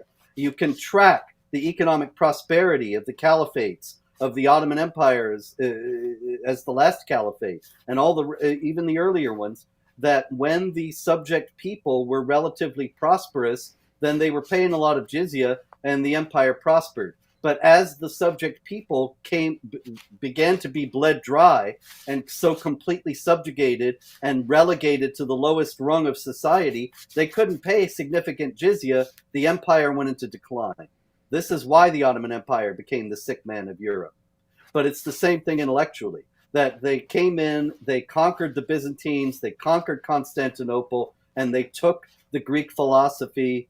You could say that they got it. The Arabs took it earlier, absolutely, and they were using it, but then they didn't do anything with it. They were branded heretical. It was up to the Christians in Europe to do something with what the pagan Greeks had worked out philosophically and scientifically. It's exactly the same kind of motion. It's essentially a parasitical culture. And somehow that parasitical culture just couldn't stand against the Mongols, the Ottomans, I don't know what to do, man. He's making it sound so great. and yet it's just a perpetual victim somehow of everyone else. It's weird. That's the problem with all the Islamic apologists. They all make it sound wonderful, and then you have to ask them, then why do you keep losing? Why is the Islamic world in such terrible shape? Oh, because of the Jews. Oh, yeah, because of the Jews and the Christians and this and that and the communists and the feminists. That's why we're so weak. And it's always someone else's colonialism. fault.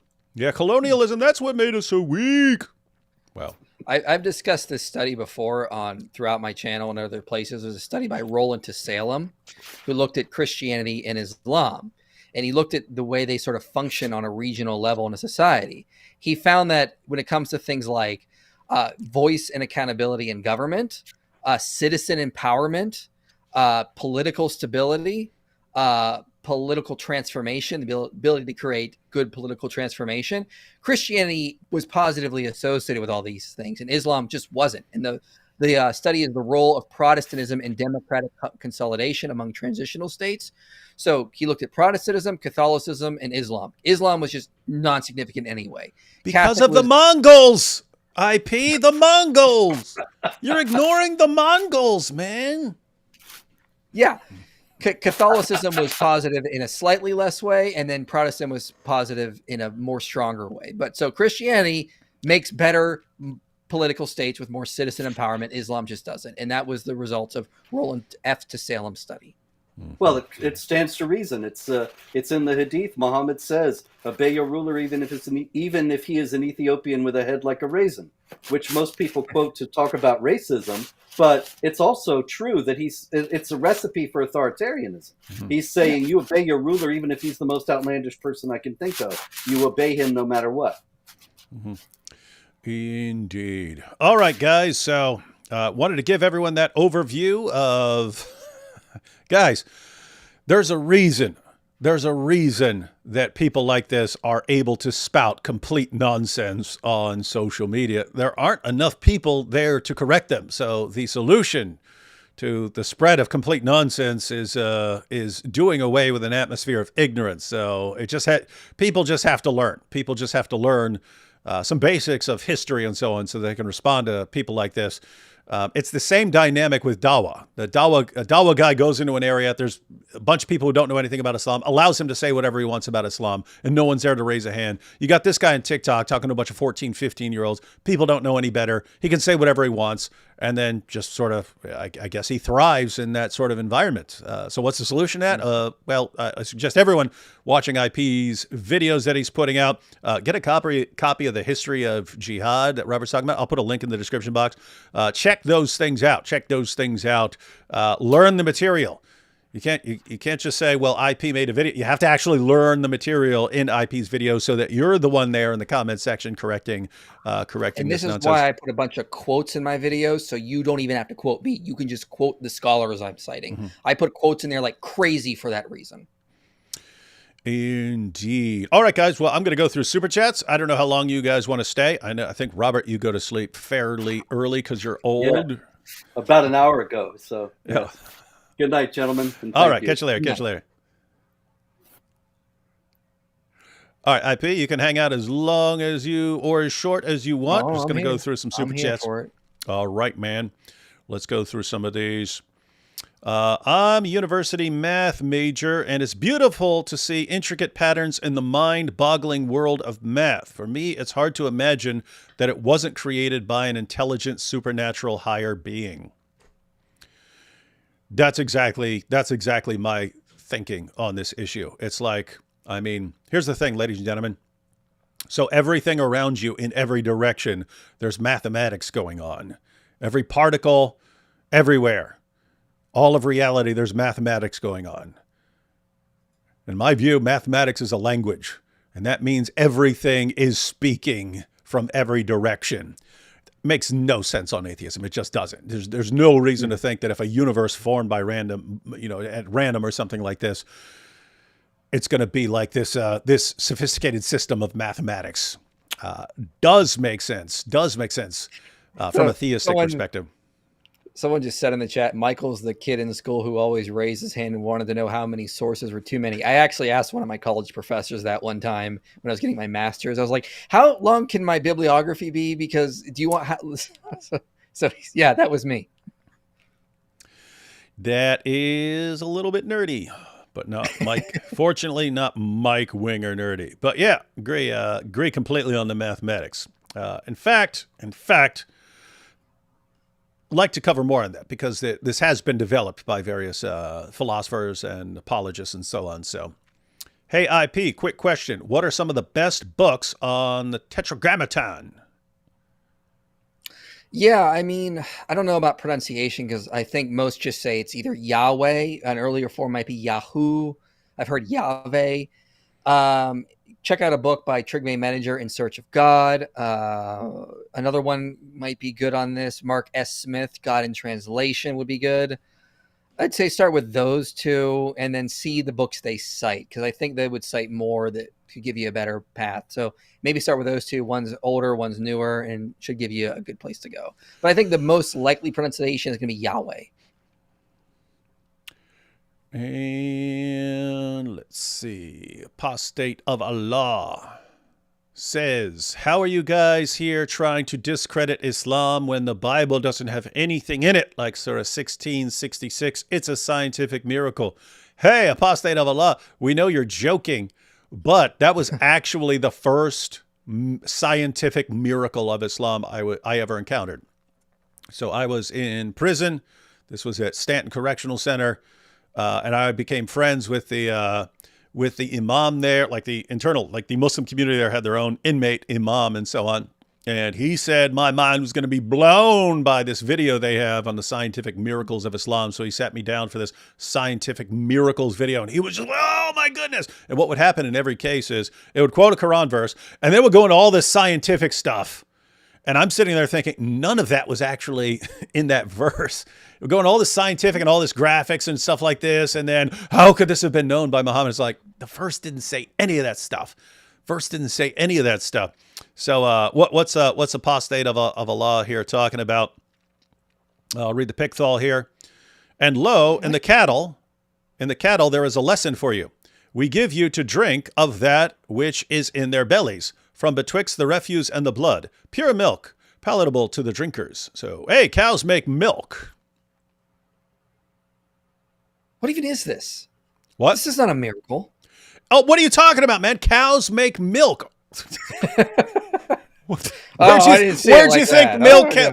you think milk came from there, IP? You Come got on. Me. Okay, thank you. Like that. Yeah, you wouldn't have known that. You wouldn't have known that if Allah didn't tell you. It's amazing. How could Allah have known that cows make milk? Again, I'm not joking. That was the first. And in the video, they went into all these details of how cows produce milk and stuff like this. And then, how could this have been known? It's so dumb. Oh, boy.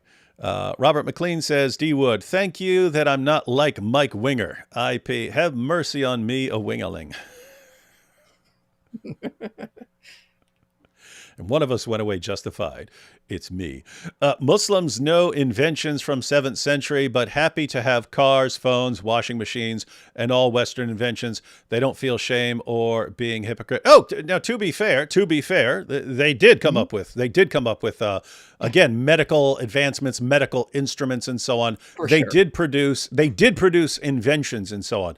And so the issue is, and guess what? That's just what you expect from an expanding empire. They're going to encounter all sorts of things and be able to make connections and be able to take advantage of things and so on. And so you did have some flourishing. It just doesn't last. It never lasts in Islam. Islam is this suffocating force that just suffocates everything.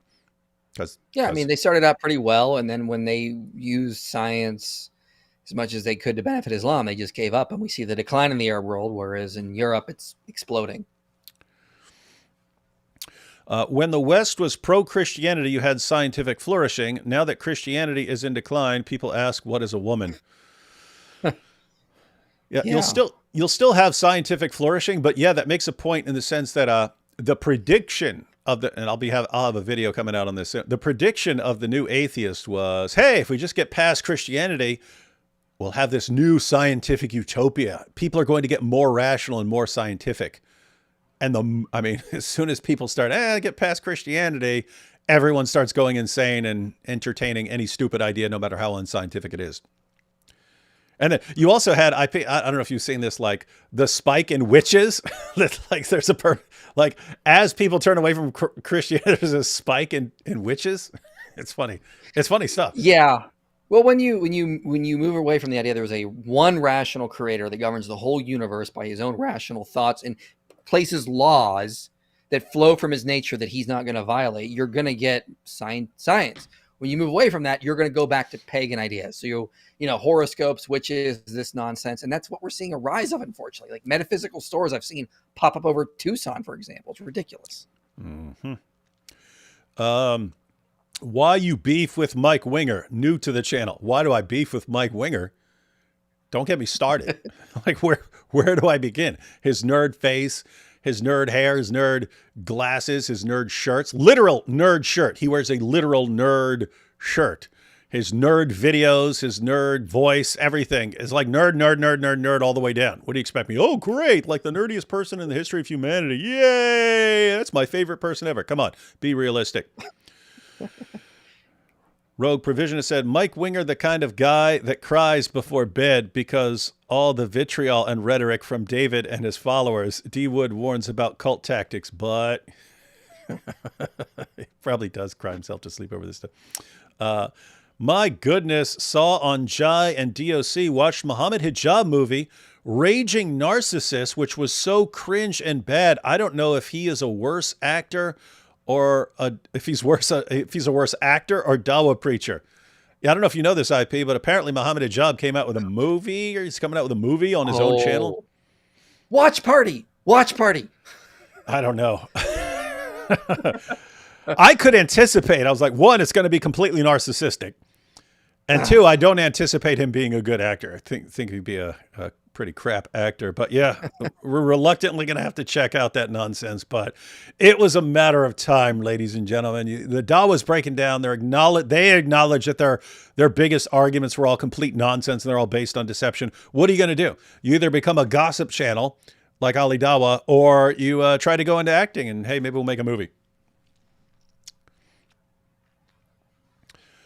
Goat Hub says, but did Christianity start the goat lovers revolution? Didn't think so. Checkmate. Yeah, that was someone else. Hey, here you go. Question for IP. Your stream on the Exodus, why didn't you get Dr. Falk on for the response? Mm-hmm. Oh, yeah. So I'll be responding to cyber bullies on Wednesday on my channel who just made a really terrible response and made numerous historical errors. He was pretty busy, and he's not been on my channel for a while, so I mean, it just didn't work out. But don't worry, I promise you, Wednesday on my channel, we will have a ton of fun. We are going to go through their response to me, and you're going to see blunder after blunder. You're going to enjoy yourself. You heard it here, folks. It's going to happen. Given how we say Muslims are slaves of Allah, does Bible and Quran have distinct definition or application of slave and servant? Abdullah versus Obadiah. Given how we say Muslims are slaves of Allah, no, that's what they say. In Islam, the only relationship you have with Allah is a slave to master relationship. That's the Quran. Surah 19. No one approaches Allah as anything but a slave. So it's up to you whether you be a good slave or a bad slave. And if you're a good slave, well, then Allah will like you. And if you're a bad slave, then Allah is going to punish you. But under no circumstances are you anything other than a slave. But what do you think? Any distinction between slave and servant? So the Hebrew word is used very generally. It's used even for people that work for the king, people that just subjects of the king. This is one of the problems with trying to understand what the biblical authors meant. Again, they didn't have these distinctions like we do. So you could have someone just being called I think it's a bed is the Hebrew word, and it's just referring to someone is basically a mercenary. And then you could have someone as a chattel slave being called in a bed. So it's just a very general word, unfortunately. So you're going to have some cultural breakdowns in trying to make those comparisons. I've always hated history, so I barely know any of this stuff. It was always boring wars, memorize these dates anyway. Thanks for the lesson. This IP, someone brought this up to me, a guy named Zach, back when I was in college. He brought up, hey, they make us take all these classes. So you're sitting here taking 3, 4, 5, 6 classes a semester and so on. And you have to learn all this stuff to take tests and write your paper and things like that. But then you forget the vast majority of it. And think about how much, like you probably remember everything, but the rest of us, we forget like 97% of the stuff that we learned from the classes. And so this guy actually suggested, I think it may have been a good idea, but he said, hey, instead of learning all this stuff and being required to learn all this stuff and then just forgetting it all, why don't you make it so that you're only learning like 10% of that, but it's reinforced over and over again, so you actually learn the entire 10%. And that would be better than just recalling like 2 or 3%. In other words, it would be better to have a smaller amount of information that's repeatedly reinforced until it actually sticks. But I'm thinking something like that here for, if you take history class or something like that, if you take history of Western civilization or something like that, or American history, there's all this stuff. But what if there was like IP? Okay, here are the essentials. These are the essential. This is what you have to know. You have to. Every Christian right now, everyone has to learn these basics, because if you do not know these basics, you're basically asking for someone to come along and manipulate you because you don't know these basics. But it seems like there needs to be some list of things that are like essential learning for everyone at this point. Yeah, I think everyone honestly, I think a lot of biblical scholars, scientists should be taking classes in philosophy and logic, because they throw fallacies around like they're nothing. That we're going to be going over several fallacies used in this response to me on Wednesday, and how they just hey, one second. Even that right there, right?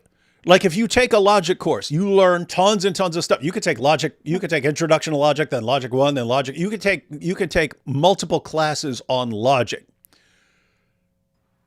There's like 6 or 7 fallacies that really, really, really need to be common knowledge so that people can spot them. That's exactly what I was talking about, right? Like so that, like whatever field you're going into, science, history, whatever.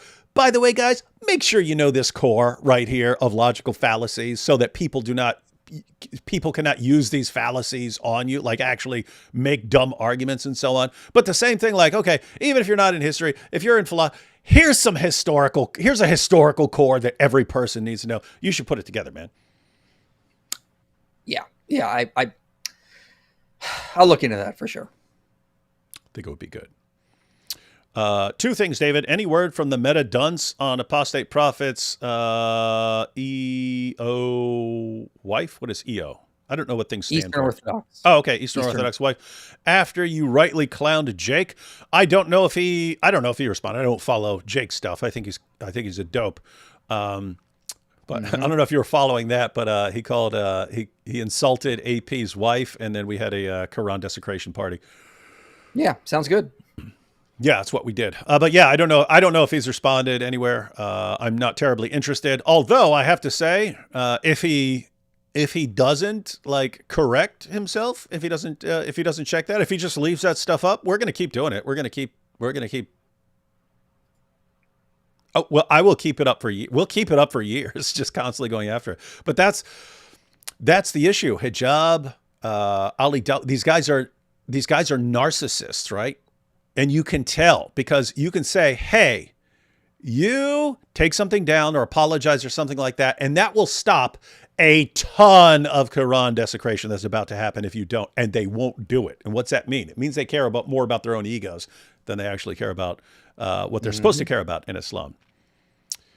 And to IP, what do you make of the idolatry on both sides of the political aisle, i.e. comparing Trump to Jesus? Yeah, IP, why you keep comparing Trump to Jesus? Yeah, this is what happens when traditional religiosity breaks down. We start to revert to political religions. So scholars will note that, you see people sort of idealizing political figures. It's among the least churched individuals on the right, for example. So Christian symbols get reinterpreted in political ways. The political figure becomes a new Messiah type figure. And so again, this is just the result of, people leaving traditional Christianity. New atheists like Dawkins and Harris, they're creating the worst nightmare because they're terrified of things like Christian nationalism and far right extremism. Well, the more they attack traditional religion and try to deconvert people, they move into political religions as a replacement. So they're creating their own nightmare. Yeah, people in the past, like Chesterton and Francis Schaeffer and so on, they pointed out what happens when you had Christianity. You had, like, they're talking about, they were talking about, Chesterton talked about it in terms of like various values or virtues and things like that, that they're all connected in Christianity. As soon as you take out the Christian framework, they're all sort of hanging in midair, and people will pick one and like idolize it. So you'll pick like tolerance, which is good if it's connected to everything else, like wisdom and justice and all of it. If they're all connected into a coherent whole, once that which makes them a coherent whole is brushed aside, then people just turn various virtues into an idol. So tolerance, and then that just becomes the most important thing in the universe until, and it's not connected to anything else. And so you have that, but you also have that with people, ladies and gentlemen. It's not just with ideas or something like that you'll cling to and make an idol out of it. You'll cling to a person, and that'll become your new idol. So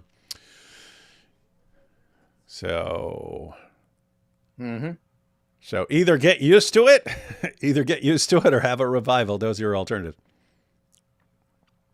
Hippo character spins around. Oh, that is a super sticker, which I can't see. Fix this, Ecamm. I want to see the super stickers.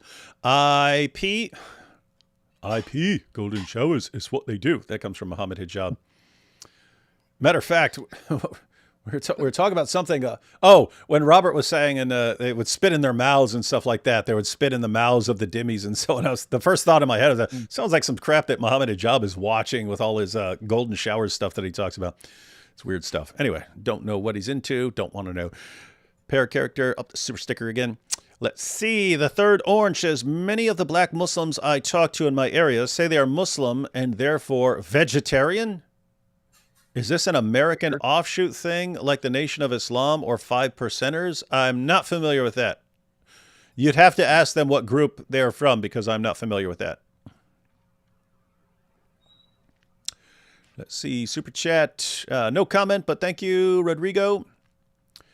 GoatHub says, Robert without a suit is the sign of the end times. Yeah, you saw his hands injured. That's why he's not in his suit. But yeah, I told him he should just get a full body tattoo of a suit, and that way, even if something's going on, then he could just be sitting there in his suit no matter what. Let's see a couple more. The comments are probs like Alhamdulillah. Pamela says, late join. God bless you three. Thank you for your time, creativity, logic, humor, and much love in Christ to you, D. Wood, and AP, and IP, and Robert Spencer. Thank you, Pamela. Science owes to Christianity like I owe to buffets. Oh, it's Fat IP. That's why. Yeah, there he is. Who are these people? Fat IP. We descended him in the night of Qadi. Yep. Mm-hmm. If God doesn't exist, then who is Jesus' dad? You see? You see? You see? If Jesus didn't exist, then who is Jesus' dad? Been watching y'all for a while. I love the channel. D. Wood, my dad is a huge wingling. Oh, you poor, poor boy. My dad is a huge wingling, and I don't know what to do about it. Any suggestions? Wow. Because you don't want to just abandon someone. You got to try and reason with him. So following the method of Greg Kokel in tactics, I would start with asking your dad various questions, like how could you possibly like the worst person in the world so much?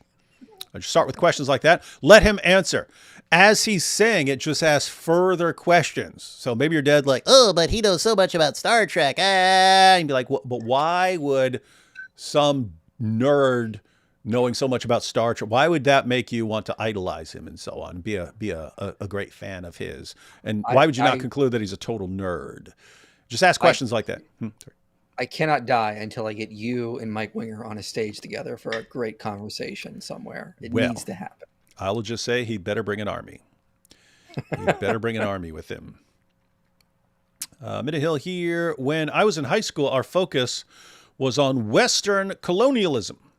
White privilege, it was mostly a giant woke mess. Glad I'm listening to real history here. IP, I'm so inspired by your level of knowledge. Hey, it's inspiring philosophy, and Hill is inspired by your level of knowledge. Well, good. Appreciate it. Yeah, I mean, so I put a lot of books in my videos. So you go through some of my long videos. I just recommend people read those books, read with a highlighter so you remember better when you need to go back and look for things. Yeah, but I know the giant woke mess you're talking about. It bothers me too. I still am finding things. I was like, wow, they taught me this and I believed it my whole life. And it's just utter nonsense. Like, you just keep finding it. It's just, the whole conflict thesis, the idea of Christianity is harmful. All of this is just part of the woke mess. Yeah. Along those lines, we never actually, I mean, you gave the idea of the conflict thesis, but, you pointed out that actual scholars, that's the conflict thesis or the warfare thesis, that is the view that was like most popular among lots of atheists for a while, especially the new atheists. That's the model between science and religion. Mm-hmm. They're in a state of perpetual conflict. So that's like, it's something along the lines of like Jesus mythicism, in the sense that you have something that will take off among groups at a popular level where they're not interacting with scholars. And then you have the scholarly level where no one holds that view, And it's like, wait, how are you guys on the internet, the champions of reason, when your views in a particular area are completely at odds with the scholarly community who specialize in that area? So it's like that, where you find lots of atheists who are Jesus mythers. You go up to the scholarly level, and what did Ehrman say? Is no one that I interact with at the scholarly level thinks that Jesus is just a myth or something like that. But it's similar with the conflict thesis, that very popular at the popular level among atheists would be laughed out of the classroom at the scholarly level. At the scholarly level, it's called the complexity thesis. Namely, it's complicated. The relationship is complicated. There are times when religion, or a particular religion, can help science. There are other times when it might be an obstacle. There are times when the church is funding scientific research. There are times when the church will say, hey, you need to shut up with this stuff. So that the idea is it's complicated. You can't just say, here's the relationship, because it changes. And you'd have to say, if you're looking at the big picture, you'd have to say Christianity was really, really good for science. It was really, really good for science. And also, there's, again, I recommend the book Of Popes and Unicorns by David Hutchins and David Unguriano. The last chapter, they note that the war between science and religion is kind of manufactured today. So for like over the 100 years, like intellectuals and atheistic scientists have been saying, your religion is opposed to science. Your religion is opposed to science. And preachers have been sort of like, Christian thinkers have sort of like responded, going like, okay, fine, we're at war then. And so this has been kind of like some sort of manufactured like hate that's sort of going on.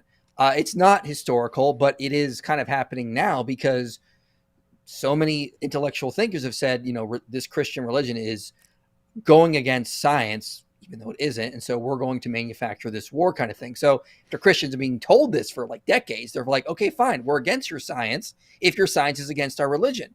So they've kind of created their own monster. Christianity wasn't opposed to science, but years of telling us that it is, they have turned Christians against science. So, and then this is in the last chapter of Popes and Unicorns. I highly recommend it. So, I mean, you can kind of create your own monster from this. And that's unfortunately what's kind of happened with a lot of the fundamentalists now. Yeah. And I remember watching a lecture on the history of science by a guy from Johns Hopkins, and he was pointing out, he said, lots of times, rumor spreads, or some dumb idea spreads, or some myth spreads, and we don't know where it came from. He goes, the conflict we know exactly where it comes from. We know this is a situation where we know exactly where it comes from. And it's White and Draper in the 1800s, and these guys just centuries of the explosion of science in the Christian world. And these guys come along actually I forget which one it was. I forget. Was it White? One of them was anti-Catholic specifically, and it's because they both kind of were.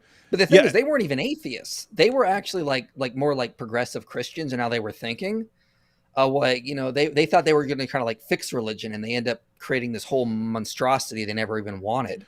Yeah, one of them had a problem with Catholic immigrants coming to the U.S., so he tried to Catholicism just destroys everything and destroys science. Look what they did to Galileo. And then so he quote mines everything down through history. By the way, guys, these are the same people who spread the idea that in the past Christians thought that the earth is flat, and that everyone's worried that when Columbus goes out that he's going to fall off the edge of the earth. Complete total nonsense. I think historians of science were able to find something like two knowledgeable people ever who held the flat earth theory in the Christian world and so on. And so it's a myth. Cosmas and I forget, it starts with an L. He was a tutor for Constantine's son, just like Lactantius or something like that. Lactantius, I believe. So Cosmas and Lactantius.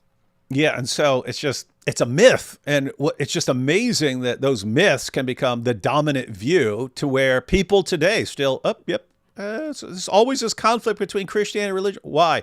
How do you know that? Because of Galileo. Do you know anything about Galileo? Do you know anything about that whole issue? No, I don't, but I heard that. It's exactly what I heard. It's what I heard in 10th grade biology class and so on. GoatHub says Muslim spits in the mouth of Dimmy on Daniel's laptop. Yes, that is something that would be on Daniel's Predator laptop. Solaria says, got here rather late as a result of recording a video. Glad to arrive in time to say hi and contribute some pocket change regardless. Thank you, Solaria. Two more here. Sink or swim with stars. Just saw Mike Winger's bookshelves. Lol, I know. What a joke. What a bookshelf joke. Guy should be ashamed of himself. And finally, we have Gay P. Has anyone seen Buff IP anywhere? He's such a hunk. This is weird, man. Right here. I'm right here. What are you talking about? Yeah, what are you asking? He's been on the show the entire time. Yeah, what's going on? All right, guys. So,